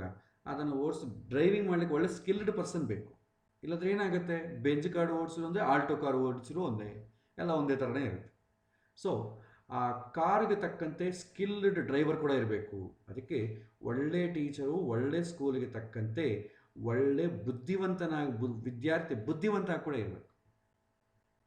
ಜೊತೆಗೆ ಕ್ವಾಲಿಫಿಕೇಷನ್, ಪುಣ್ಯ ಇರಬೇಕು. ಒಳ್ಳೆ ಬುದ್ಧಿವಂತ ಇದ್ದಾನೆ, ಒಳ್ಳೆ ಟೀಚರ್ ಇದ್ದಾನೆ, ಒಳ್ಳೆ ವಿದ್ಯೆ ಇದೆ, ಆದರೆ ಏನು ಮಾಡೋದು, ಅವನಿಗೆ ರಿಸರ್ವೇಷನ್ ಕ್ಯಾಟಗರಿ ಇಲ್ವಲ್ಲ, ಅವನಿಗೆ ಕಾಲೇಜಲ್ಲಿ ಸೀಟೇ ಬರಲ್ಲ. ಫಸ್ಟ್ ಸೀಟ್ ಬರಬೇಕಾ? ಕಾಲೇಜಲ್ಲಿ ಸೀಟ್ ಬರಬೇಕು. ಅವನು ಓದಿಕೊಂಡ ಮೇಲೆ ಎಕ್ಸಾಮಿನೇಷನ್ಲಿ ಅವನಿಗೆ ಅನುಕೂಲವಾಗಿ ಎಕ್ಸಾಮಿನೇಷನ್ ಬರಬೇಕು. ಅದೃಷ್ಟ ಅಂತ ಅಂಬೋದು ಒಂದು ಸಣ್ಣ ಎಕ್ಸಾಂಪಲ್ ಹೇಳ್ತೀನಿ ನೋಡಿ. ಅದೃಷ್ಟ ಹೇಗಿರುತ್ತೆ ಅಂತಂದರೆ, ಪಾಪ ಎಕ್ಸಾಮಿನೇಷನ್ ಪಾಪ ಏನು ಓದಿಲ್ಲ, ಬೇರೆ ಕಾರಣಗಳಿಂದ ಆಟ ಆಡ್ತಾ ಇದ್ದ, ಸ್ಕೂಲಲ್ಲೆಲ್ಲ ಆಟ ಆಡ್ತಾ ಇದ್ಬಿಟ್ಟ, ಕ್ರಿಕೆಟ್ ಆಡ್ತಾ ಇದ್ದ, ಕ್ರಿಕೆಟ್ ನೋಡ್ತಾ ಇದ್ದ, ಪ್ಲಸ್ ಓದಿದ್ರು ಕೊನೆಗೆ ಅರ್ಥ ಆಗಲಿಲ್ಲ. ಆ ಎಕ್ಸಾಮ್ ಟೈಮಲ್ಲಿ ಓದ್ಕೊಂಬಂಡು ಬಿಡಿ ಅಂತಾನೆ. ಎಕ್ಸಾಮಿನೇಷನ್ ಹತ್ತಿರ ಬಂದ್ಬಿಡುತ್ತೆ, ಒಂದು ತಿಂಗಳಿದೆ, ಏನೂ ಓದಿಲ್ಲ, ಹೆದರಿಕೆ ಶುರು ಆಗುತ್ತೆ. ಟೀಚರ್ ಹತ್ರ ಓಡ್ತಾನೆ, ನಾನೇನು ಓದಲ್ಲ ಸರ್, ನಾನು ಏನು ಮಾಡಬೇಕು? ಸರ್ ಈಗ ಏನು ಮಾಡೋಕ್ಕಾಗಲ್ಲ, ಅಟ್ಲೀಸ್ಟ್ ನಿನಗೊಂದು ಇಂಪಾರ್ಟೆಂಟ್ ಕ್ವಶನ್ಸ್ ನೋಟ್ ಮಾಡಿಕೊಡ್ತೀನಿ, ಅದನ್ನು ಮಾತ್ರ ಓದು ಅಂತ ಹೇಳ್ತಾನೆ. ಸರಿ, ಒಂದು 10 ಪ್ರಶ್ನೆಗಳು ಇಂಪಾರ್ಟೆಂಟ್ ಕೊಡ್ತಾನೆ. ಇವನು ಹೋಲ್ ಪುಸ್ತಕ ಓದಲ್ಲ, ಬರೀ ಆ 10 ಪ್ರಶ್ನೆಗಳನ್ನ ಮಾತ್ರವೇ ಓದ್ತಾನೆ. ಅದೃಷ್ಟ ಅಂಬೋದು ಹೇಗಿರುತ್ತೆ ಅಂದರೆ, ಎಕ್ಸಾಮಿನೇಷನ್ ಪೇಪರಲ್ಲೇ ಆ 10 ಪ್ರಶ್ನೆಗಳೇ ಬಂತಂದ್ಕೊಳ್ಳಿ, ಡೆಫಿನೆಟ್ಲಿ ಅವನು ಪ್ರಿಪೇರ್ ಆಗಿದ್ದಾನೆ, ಡೆಫಿನೆಟ್ಲಿ ಅವನಿಗೆ ರ್ಯಾಂಕ್ ಬರುತ್ತೆ. ಯಾಕೆ? ಆ 10 ಪ್ರಶ್ನೆಗಳೇ ಅವನು ಓದಿದ್ದಾನೆ, ಬೇರೆ ಏನು ಬರಲ್ಲ. ಅಂದರೆ ಒಂದು ವರ್ಷ ಎಲ್ಲ ಓದಿ ಅವ್ರು ಕೇಳಿದ್ದು ಮಾತ್ರ ನಾನು ಪ್ರಿಪೇರ್ ಆದರೆ, ಉಳಿದಿದ್ದು ಯಾವುದೂ ಬರಲದ್ರೆ ಅವ್ರನ್ನ ವಿದ್ಯಾವಂತ ಅಂತ ಅಂತೀವ. ಆದರೆ ಕ್ವಾಲಿಫಿಕೇಷನ್ ವಿಚಾರದಲ್ಲಿ ನಿಮಗೆ ಡಿಸ್ಟಿಂಕ್ಷನ್ ಅಂತ ಬರುತ್ತೆ. ಜನಗಳೇನು ಮಾಡ್ತಾರೆ, ಅಬ್ಬಾಬಾಬಾ ಒಂದು ವರ್ಷ ಏನು ಚೆನ್ನಾಗಿ ಓದಿದ್ದಾನಪ್ಪ ಅಂತ ಜನಗಳು ಅಂದ್ಕೊಳ್ತಾರೆ. ಮುಂದಿನ ಓದುಗೆ ಸೀಟ್ಸ್ ಕೊಡೋರಾಗಲಿ ಅಥವಾ ಉದ್ಯೋಗ ಕೊಡೋರಾಗಲಿ, ಇವನ ಮಾರ್ಕ್ಸ್ ತುಂಬ ಚೆನ್ನಾಗಿದೆ ಅಂತ ಅದನ್ನು ನೋಡಿ ಹೇಳ್ತಾರೆ. ಬಟ್ ಈ ಒಳಗಿರೋ ಲಾಜಿಕ್ ಯಾರಿಗೆ ಗೊತ್ತಿದೆ? ಯಾರಿಗೂ ಗೊತ್ತಿಲ್ಲ. ಅದಕ್ಕೇನು ಮಾಡ್ತಾರೆ, ಪೇಪರ್ ಲೀಕ್ ಮಾಡೋದು. ಆ ಲೀಕ್ ಮಾಡಿದಂಥ ಪೇಪರ್ ಏನು ಪ್ರಶ್ನೆಗಳಿದೆಯೋ ಅದನ್ನೇ ಓದ್ಕೊಂಡು ಹೋಗಿ ಬರೆದ್ರೆ ಕೂಡ ವಿದ್ಯಾವಂತರು ಅಂತ ಅಂದ್ಕೊಂಡ್ಬಿಡ್ತಾರೆ. ಯಾರು ವಿದ್ಯಾವಂತ ಅಲ್ಲ ಅಂತ ತಿಳ್ಕೊಳ್ಳೋದು ಬಹಳ ಕಷ್ಟ. ಅದಕ್ಕೆ ಏನು ಮಾಡ್ತಾರೆ, ವೈವೋ ಅಂತ ಹೇಳ್ತಾರೆ. ಸೊ ನೀನು ಬರೀ ಕ್ವಾಲಿಫಿಕೇಷನ್ ಇದ್ದರೆ ಸರಿ ಹೋಗಲ್ಲ, ನನಗೆ ಪ್ರಶ್ನೆಗಳು ಕೇಳ್ತೀವಿ ಅಂತಾರೆ. ಅದಕ್ಕೂ ಕೂಡ ನಾವೇನು ಮಾಡ್ತೀವಿ, ಬ್ರೈಬ್ ಕೊಡ್ತೀವಿ, ಲಂಚ ಕೊಟ್ಟು ಸೇರ್ತೀವಿ. ಸರ್ಕಾರ ಉದ್ಯೋಗಗಳಿಗೆ ಯಾಕೆ ಅಷ್ಟು ಇಷ್ಟಪಡ್ತಾರೆ? ಅದಕ್ಕೇನು ಕ್ವಾಲಿಫಿಕೇಷನ್ ಬೇಕಾಗಿಲ್ಲ. ಪ್ರೈವೇಟ್ ಕಂಪನೀಸಲ್ಲಿ ನೀವು ವೆರಿ ಸ್ಟ್ರಿಕ್ಟ್ ಇರುತ್ತೆ. ಒಂದು ವೇಳೆ ಉದ್ಯೋಗ ಕೊಟ್ಟರೆ ಕೂಡ ನಿನ್ನ ಏನಾದರೂ ಕೆಲಸ ಬರಲಾದ್ರೆ ನೀನು ತೆಗೆದು ಹಾಕ್ಬೋದು. ಬಟ್ ಗೌರ್ಮೆಂಟ್ ಕಂಪನೀಸ್ನಲ್ಲಿ ಏನಾಗುತ್ತೆ, ಗೌರ್ಮೆಂಟ್ ಉದ್ಯೋಗಗಳಲ್ಲಿ ಏನು ಮಾಡಿ ನಿಮಗೆ ಒಂದು ಸಲ ಒಳಗೆ ಹೋಗ್ಬಿಟ್ರೆ ಯಾವುದೇ ಕಾರಣದಿಂದ ಯು ಆರ್ ಅನ್ಫಿಟ್ ಅಂದ್ರೂ ಕೂಡ ನಿಮ್ಮನ್ನು ತೆಗಿಲಿಕ್ಕೆ ಬರಲ್ಲ. ಅದಕ್ಕೆ ಎಲ್ಲರೂ ಸರ್ಕಾರ ಉದ್ಯೋಗಗಳನ್ನ ಇಷ್ಟಪಡ್ತಾರೆ. ಯಾಕಂದರೆ ಜಾಬ್ ಇಂಪ್ಲಿಮೆಂಟೇಷನ್ಗಿಂತಲೂ job security is more important now it is. Job implement ಮಾಡೋಕೆ ಅವನಿಗೆ ಬಂದರೆ ಯಾರೋ ಉದ್ಯೋಗ ಕೊಡೋದೇ, ನಾನೇ ಮಾಡ್ಕೋತೀನಿ ಉದ್ಯೋಗ ಅಂತ ಅವನು ಸ್ವತಂತ್ರವಾಗಿ ಮಾಡ್ಕೊಳ್ತಾನೆ, ಇನ್ನೊಬ್ಬರ ಮೇಲೆ ಡಿಪೆಂಡ್ ಆಗೋ ಕೆಲಸ ಇಲ್ಲ. ಆದರೆ ಅವನಿಗೆ ಟ್ಯಾಲೆಂಟ್ ಇಲ್ಲ, ಕ್ವಾಲಿಫಿಕೇಷನ್ ಇಲ್ಲ ಅಂತಂದರೆ ಖಂಡಿತ ಬೇರೆ ಯಾರೋ ಒಬ್ಬರು ಉದ್ಯೋಗ ಕೊಡಬೇಕು. ಆ ಥರದ ಇನ್ನೊಬ್ಬರ ಹತ್ತಿರ ಉದ್ಯೋಗ ಬಯಸುವಂಥ ಸ್ಥಿತಿ ನಮ್ಮ ದೇಶದ್ದಾಗಿದೆ. ಆದರೆ ವಿದ್ಯೆ ಬೇಕು ಅಂತಂದರೆ ಒಳ್ಳೆ ಟೀಚರ್ ಇರಬೇಕು, ಒಳ್ಳೆ ಕಾಲೇಜು ಸ್ಕೂಲೋ ಇರಬೇಕು, ವಿದ್ಯಾರ್ಥಿ ಬುದ್ಧಿವಂತನಾಗಿರಬೇಕು, ಜೊತೆಗೆ ಅವನು ಸ್ವಲ್ಪ ಅದೃಷ್ಟವನ್ನು ಮಾಡಿಕೊಟ್ಟಿರ್ಬೇಕು. ಎಷ್ಟೋ ಜನಕ್ಕೆ ನೋಡಿ, ತುಂಬ ಬ್ರಿಲಿಯಂಟ್ ವಿದ್ಯಾರ್ಥಿಗಳು ಕ್ಲಾಸಲ್ಲಿ ಏನು ಎಕ್ಸಾಮ್ ಇಟ್ರೂ ಫಸ್ಟ್ ಬಂದುಬಿಡ್ತಾರೆ, ಆದರೆ ಫೈನಲ್ ಎಕ್ಸಾಮಲ್ಲಿ ಬಿಟ್ಟಾಗ ನೋಡಿದ್ರೆ ಅವ್ನು ಜಸ್ಟ್ ಪಾಸ್ ಆಗಿರ್ತಾನೆ. ಎಷ್ಟೋ ಕಂಡೀಷನ್ ನಾವು ನೋಡ್ತೀವಿ. ಯಾಕೆ? ಅದೃಷ್ಟ ಇಲ್ಲ, ಪುಣ್ಯ ಇರಬೇಕು. ಪುಣ್ಯ ಇದ್ದರೆ ನೀವು ಓದ್ಲಿದ್ರೂ ಕೂಡ ನೀವು ಯಾವುದು ಕೊನೆಗೆ 2-3 ಪ್ರಶ್ನೆ ಓದಿರ್ತೀರೋ ಅದೇ ಪೇಪರಲ್ಲಿ ಬರುತ್ತೆ, ಹಾಗಾಗಿ ನಿಮಗೆ ಕ್ವಾಲಿಫಿಕೇಷನ್ ಬರುತ್ತೆ. ಇಲ್ಲ ನೀವೇನು ಓದ್ಕೊಂಡಿಲ್ಲ, ಏನಪ್ಪ ಮಾಡೋದು ಅಂತಂದರೆ ಪಕ್ಕದವನು ಹೇಳ್ಕೊಡ್ತಾನೆ. ಇವತ್ತೆಲ್ಲ ನಮ್ಮದು ಆಬ್ಜೆಕ್ಟಿವ್ ಟೈಪ್ ಕ್ವಶನ್ಸ್, ಅದಕ್ಕೇನು ದೊಡ್ಡ ಕಷ್ಟ ಇಲ್ಲ. ಆಬ್ಜೆಕ್ಟಿವ್ ಟೈಪ್ ಏನಿದೆ, ಒಂದು ಪ್ರಶ್ನೆ ಕೇಳಿದ್ರೆ ABCD 4 ಇರ್ತದೆ. ಅದಕ್ಕೆ ನಮ್ಮವ್ರು ಹಿಂದೆ ಏನು ಮಾಡ್ತಿದ್ರು, ಎಲ್ಲಕ್ಕೂ ಸಿಗ್ನಲ್ ಇಟ್ಕೊಳ್ತೀವಿ. ಒಬ್ಬ ಇಂಪಾರ್ಟೆಂಟ್ ಒಬ್ಬ ಕ್ಲಾಸಲ್ಲಿ ಬ್ರಿಲಿಯಂಟ್ ಸ್ಟೂಡೆಂಟ್ ಪಕ್ಕದಲ್ಲಿ ಇರ್ತಿದ್ದ ನೋಡು, ಮುಂಚಿತವಾಗಿ ಒಂದು ಫಿಕ್ಸ್ ಮಾಡ್ಕೊಳ್ತಿದ್ವಿ. ಒಂದು ಪ್ರಶ್ನೆ ನಂಬರ್ ತೋರಿಸ್ತೀನಿ 1 ಅಂತ, ನೀನು ಅದಕ್ಕೆ A ಆದರೆ ಹಣೆ ಮೇಲೆ ಒಂದು ಸಲ ರಬ್ ಮಾಡು, B ಆಯ್ತಂದರೆ ಮೂಗಿನ ಮೇಲೆ ರಬ್ ಮಾಡು, C ಆಯ್ತಂದರೆ ನಮ್ಮ ಕೆಳಗೆ ತುಟಿ ಕೆಳಗೆ ರಬ್ ಮಾಡು, D ಆಯ್ತಂದರೆ ಗಂಟ್ಲ ಹತ್ರ ರಬ್ ಮಾಡು, ನಾನು ಬರ್ಕೊಂಬಿಡ್ತೀನಿ, ದಟ್ ಈಸ್ ಅ ಸಿಗ್ನಲ್ ಅಂತ. ಮತ್ತು ಸರ್ಕಾರ ಏನು ಮಾಡ್ತಾರೆ, ಒಬ್ಬೊಬ್ಬರಿಗೂ ಒಂದೊಂಥರ ಪೇಪರ್ ಜಂಬ್ಲಿಂಗ್ ಮಾಡೋದು ಶುರು ಮಾಡ್ತಾರೆ. ಅದಕ್ಕೂ ಕೂಡ ಏನು ಮಾಡ್ತಾರೆ, ಕೇಳ್ತಾರೆ, ಟೀಚರ್ನೇ ಕೇಳ್ತಾರೆ ಮಾಡೋದಿಲ್ಲ. ಈ ಥರ ಸಿಸ್ಟಮ್ ಬದಲಾಗ್ಬಿಟ್ಟಿದೆ ಈಗ. ನಾನು 10th ಕ್ಲಾಸ್ SLC ಓದುವಾಗ ಸಣ್ಣ ಹಳ್ಳಿಯಲ್ಲಿ ಓದ್ತಿದ್ವಿ. ನಮಗೆ ಕೆಲವಿನ ಸಬ್ಜೆಕ್ಟ್ಸ್ಗೆ ಟೀಚರ್ಸೇ ಇಲ್ಲ. ಹಿಂದಿ ಇತ್ತು, ಇಂಗ್ಲೀಷ್ ಇತ್ತು, ಸೋಷಿಯಲ್ ಸ್ಟಡೀಸ್ ಇತ್ತು. ಸರ್ಕಾರದ ಸ್ಕೂಲಲ್ಲಿ ಈ ಸಬ್ಜೆಕ್ಟ್ಸ್ಗೆ ಟೀಚರ್ಸೇ ಇಲ್ಲ. ಏನು ಮಾಡ್ತಿದ್ರು ಟೀಚರ್ಸು, ಈ ಡ್ರಾಯಿಂಗ್ ಮಾಸ್ಟರ್ ಆಗಲಿ, ಡ್ರಿಲ್ ಟೀಚರ್ ಆಗಲಿ ಬಂತಿದ್ರು, ಅವ್ರಿಗೆ ಅಸೈನ್ ಮಾಡಿಬಿಡ್ತಿದ್ರು, ಅವರೊಂದು ನೋಟ್ಸ್ ಬರ್ತಿದ್ರು, ಆ ನೋಟ್ಸ್ ಎಲ್ಲ ಹೇಳ್ತಿದ್ರು, ನಾವು ಬರ್ಕೊಂಡ್ಬಿಡ್ತಿದ್ವಿ, ಇದನ್ನು ಎಕ್ಸಾಮಿನೇಷನ್ ಬರ್ಬಿಡ್ರಿ ಅಂತ ಹೇಳ್ಬಿಡ್ತೀವಿ. ಫೈನಲ್ ಎಕ್ಸಾಮಿನೇಷನ್ ಟೈಮ್ ನಮಗೇನು ಬರೋದಿಲ್ಲ, ಬಟ್ ಪರ್ಸೆಂಟೇಜ್ ಕಡಿಮೆ ಆದರೆ ಸ್ಕೂಲನ್ನು ಮುಚ್ಚಿಬಿಡ್ತಾರೆ. ಆವಾಗ ಏನು ಮಾಡಿದರು, ಎಕ್ಸಾಮಿನೇಷನ್ ಪೇಪರ್ ತೊಗೊಂಡು ಆ ಟೀಚರ್ಸ್ ಎಲ್ಲ ಕೂಡ ಅದಕ್ಕೆ ಎಕ್ಸಾಮಿನೇಷನ್ ಪೇಪರ್ಗೆ ಆನ್ಸರ್ಸ್ ಹುಡುಕಿ ಬಂದು ನಮಗೆಲ್ಲ ಹೇಳ್ತಿದ್ರು. ಅವಾಗೇನೋ ಅಷ್ಟು ಸ್ಟ್ರಿಕ್ಟ್ ಇಲ್ಲ, ನಮಗೆಲ್ಲ ಹೇಳ್ಕೊಟ್ಬಿಡ್ತಿದ್ರು. ಸೊ ನಮಗೆ ಅದರಲ್ಲಿ ತುಂಬ ಚೆನ್ನಾಗಿ ಮಾರ್ಕ್ಸ್ ಬಂದಿದೆ, ಬಟ್ ಅದರಲ್ಲಿ ಏನು ನಮಗೆ ಗೊತ್ತಿಲ್ಲ. ಅದೃಷ್ಟ, ನಮಗೆ ಗೊತ್ತಿಲ್ಲದ್ರೂ ಕೂಡ ನಮಗೆ ಕ್ವಾಲಿಫಿಕೇಷನ್ ಬರಬೇಕಾದ್ರೆ ಅದೃಷ್ಟ ಬೇಕು. ಆ ಅದೃಷ್ಟ ಅಂದರೆ ಪೂರ್ವಜನ್ಮದಲ್ಲಿ ಪುಣ್ಯ ಮಾಡಿರಬೇಕು. ಬುದ್ಧಿವಂತನಾಗದಿದ್ದರೂ ಕೂಡ ನೀವು ದೊಡ್ಡ PhD ಮಾಡ್ಬೋದು. ಇವತ್ತಿನ ದಿನ PhD ಅಂದರೆ ತುಂಬ ತಲೆಗೆಟ್ಕೊಡ್ತೀವಿ. ಒಬ್ಬ ವಿದ್ಯಾರ್ಥಿ ಪಕ್ಕದ ವಿದ್ಯಾರ್ಥಿಕನ್ನ ಕಾಪಿ ಹೊಡೆದ್ರೆ ಏನಂತೀವಿ ನಾವು, ಇವನು ಕಾಪಿ ಹೊಡೆದಿದ್ದ, ನಿಮಗೇನು ಬರೋದಿಲ್ಲ, ಡಿಬಾರ್ ಮಾಡಿರಿ ಅಂತೀವಿ. If you copy answer from many sources, ಅದನ್ನೇನಂತೀವಿ ನಾವು, PhD ಡಿಗ್ರಿ ಕೊಟ್ಟು ಅವನಿಗೆ ಸರ್ಕಾರ ಮಾಡ್ತೀವಿ. ಇದು ನಮ್ಮ ದುರಸ್ಥಿತಿ ಇವತ್ತು. PhD ಅಂದರೆ ಏನು, ಎಲ್ಲರೂ ಏನೇನೋ ವಿಷಯ ಬರೆದಿರ್ತಾರೆ, ಆನ್ಲೈನಲ್ಲಿ ಇರುತ್ತೆ, ಅದನ್ನೆಲ್ಲ ಕಾಪಿ ಮಾಡಿ ಒಂದು ಬುಕ್ ಮಾಡಿ ಪ್ರೆಸೆಂಟ್ ಮಾಡ್ತೀವಿ. ಇದನ್ನು ನಾವು PhD ಅಂತೀವಿ. ಇವತ್ತು ಎಷ್ಟು ದುರಂತ. ಒಂದು ಗೊತ್ತಿಲ್ಲದಂಥ ವಿಷಯವನ್ನು ತಿಳ್ಕೊಂಡು ಸಮಾಜಕ್ಕೆ ಉಪಯೋಗವಾಗುವಂಥದ್ದು ಇಲ್ಲವೇ ಇಲ್ಲ ಈಗ. ಅದು ಕೂಡ ಒಂದು ಕ್ವಾಲಿಫಿಕೇಷನ್ ಆಗಿದೆ. ಓಕೆ, ಸೊ ಅದರ ಬಗ್ಗೆ ನಾವು ಪ್ರಾಕ್ಟಿಕಲ್ ಬಂದಾಗ ನೋಡೋಣ. ಸೊ ಇಲ್ಲಿ ವಿದ್ಯಾಸ್ಥಾನಕ್ಕೆ ಬಂದಾಗ ಜ್ಯೋತಿಷ್ಯದಲ್ಲಿ ನಾವು ನೋಡೋದೇನು, 3 ವಿಚಾರ ನೋಡ್ತೀವಿ. ಲಗ್ನಸ್ಥಾನ, ಲಗ್ನಕಾರಕ, ಲಗ್ನಾಧಿಪತಿ ಹೇಗೆ ನೋಡಿದೆವು, ಅದೇ ಥರ ವಿದ್ಯಾಸ್ಥಾನ, ವಿದ್ಯಾಕಾರಕ, ವಿದ್ಯಾ ಅಧಿಪತಿ, ಈ 3 ಗ್ರಹಗಳ ಬಲವನ್ನು ನೋಡಬೇಕು. ವಿದ್ಯಾಸ್ಥಾನ ಅಂತಂದ್ರೆ ಏನು, ಕೆಲವು ಬುಕ್ಸಲ್ಲಿ ಚತುರ್ಥ ಸ್ಥಾನ ಅಂತ ಇರುತ್ತೆ, ಕೆಲವೊಂದು ಬುಕ್ಸಲ್ಲಿ ಪಂಚಮ ಸ್ಥಾನ ಅಂತ ಇರುತ್ತೆ. ಯಾವ್ದು ತಗೋಬೇಕು, ಚತುರ್ಥ ಸ್ಥಾನವೋ ಪಂಚಮ ಸ್ಥಾನವೋ? ಕೆಲವೊಂದು ಜನ ಏನು ಹೇಳ್ತಾರೆ, basic education up to degree ಚತುರ್ಥ ಸ್ಥಾನ ಮಾಡಿಕೊಳ್ಳಿ, ಆಫ್ಟರ್ ಡಿಗ್ರಿ 5th ಹೌಸ್ ಮಾಡಿಕೊಳ್ಳಿ ಅಂತ ಹೇಳ್ತಾರೆ. ಇದಕ್ಕೊಂದು ಸಣ್ಣ ಲಾಜಿಕ್ ಇದೆ. ಚತುರ್ಥ ಸ್ಥಾನವನ್ನು ಏನಂತೀವಿ, ಸುಖ ಸ್ಥಾನ ಅಂತೀವಿ. ಪಂಚಮ ಸ್ಥಾನ ಏನಂತೀವಿ, ಪೂರ್ವ ಪುಣ್ಯ ಸ್ಥಾನ, ತಿಳುವಳಿಕೆ, ಹೌಸ್ ಆಫ್ ಇಂಟೆಲಿಜೆನ್ಸ್ ಅಂತ. ಈ ಮನೆಗಳನ್ನು ನೀವು ನೋಡಿ. ಈಗ ನಮ್ಮ ಓದು ಯಾವುದಕ್ಕೋಸ್ಕರ? ನಮ್ಮ ಓದು ಹಣವನ್ನು ಸಂಪಾದಿಸಿ ಸುಖ ಪಡಲಿಕ್ಕೋಸ್ಕರವೇ. ಆದರೆ 4ನೇ ಮನೆಯನ್ನು ನೋಡಿ. ಯಾಕೆಂದರೆ ಇವರಿಗೆ ಸುಖ ಪಡೋ ಯೋಗ ಇದ್ದರೆ ಆಟೋಮೆಟಿಕ್ ಕ್ವಾಲಿಫಿಕೇಷನ್ ಬಂದ್ಬಿಡುತ್ತೆ.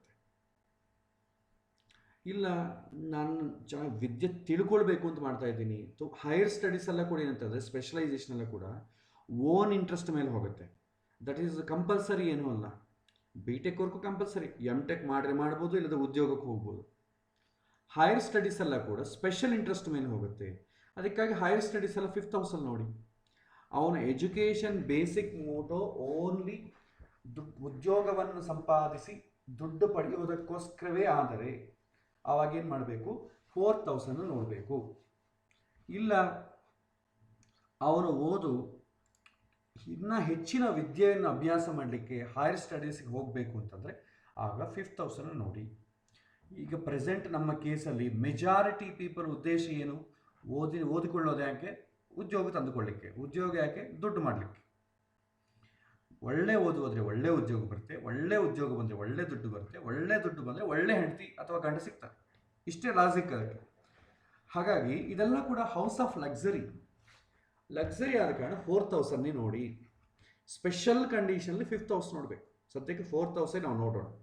ವಿದ್ಯಾಸ್ಥಾನ ಅಂತಂದರೆ 4ನೇ ಮನೆ, ವಿದ್ಯಾಕಾರಕ ಅಂತಂದರೆ ಬುಧ, ವಿದ್ಯಾ ಅಧಿಪತಿ ಅಂತಂದರೆ 4ನೇ ಮನೆ ಓನರ್ ಯಾಕಾಗ್ತಾರೆ ಅವನು. ಸ್ಥಾನ ಏನು ಸೂಚನೆ ಮಾಡುತ್ತೆ? ವಾತಾವರಣವನ್ನು ಸೂಚನೆ ಮಾಡುತ್ತೆ. ಕಾರಕ ಏನು ಸೂಚನೆ ಮಾಡುತ್ತೆ? ಅವನಿಗೆ ಬುದ್ಧಿ ಇದೆಯಾ ಇಲ್ಲೋ ಅಂತ ಸೂಚನೆ ಮಾಡುತ್ತೆ. ಅಧಿಪತಿ ಏನು ಸೂಚನೆ ಮಾಡ್ತಾನೆ? ಇವನಿಗೆ ಓದಿಕೊಳ್ಳಿಕ್ಕೆ ಬೇಕಾದಂಥ ಪುಣ್ಯ ಇದೆಯಾ ಇಲ್ಲೋ ಅಂತ ಸೂಚನೆ ಮಾಡುತ್ತೆ. 3 ಆರ್ ಡಿಫ್ರೆಂಟ್. ಈಗ ಸಾಮಾನ್ಯವಾಗಿ ಪೇರೆಂಟ್ಸ್ ಕೇಳುವಂಥ ಪ್ರಶ್ನೆಗಳ ವಿಚಾರಕ್ಕೆ ಬರೋಣ. ಪೇರೆಂಟ್ಸ್ ಏನು ಕೇಳ್ತಾರೆ ಸಾಮಾನ್ಯವಾಗಿ? ನನ್ನ ಮಗ ಓದ್ತಾ ಇರೋ ರೀತಿ ಕಾಮನ್ ಕ್ವಶನ್ ಕೇಳ್ಬಿಡ್ತಾರೆ. ಆದರೆ ನೀವು ಇನ್ ಡೆಪ್ತ್ ಸ್ಟಡಿ ಮಾಡಬೇಕು. ನನ್ನ ಮಗ ಓದ್ತಾ ಇಲ್ಲ ಅಂದರೆ ಅರ್ಥ ಏನು? ಮಾರ್ಕ್ಸ್ ಬರ್ತಾ ಇಲ್ಲ ಅಂತ ಅರ್ಥನೋ, ಸ್ವಲ್ಪ ಪುಸ್ತಕ ಇಟ್ಕೊಂಡು ಮನೆಗೆ ಕೂಡ್ತಾ ಇಲ್ಲ ಅಂತ ಅರ್ಥನೋ, ಅಥವಾ ಪುಸ್ತಕ ಇಟ್ಕೊಂಡು ಕೂತು ಚೆನ್ನಾಗಿ ಓದಿದರೂ ಕೂಡ ಎಕ್ಸಾಮಿನೇಷನ್ ಪ್ರೆಸೆಂಟ್ ಮಾಡ್ತಾ ಇಲ್ಲ ಅಂತ ಅರ್ಥನೋ. ಈ 3 ಆರ್ ಡಿಫ್ರೆಂಟ್.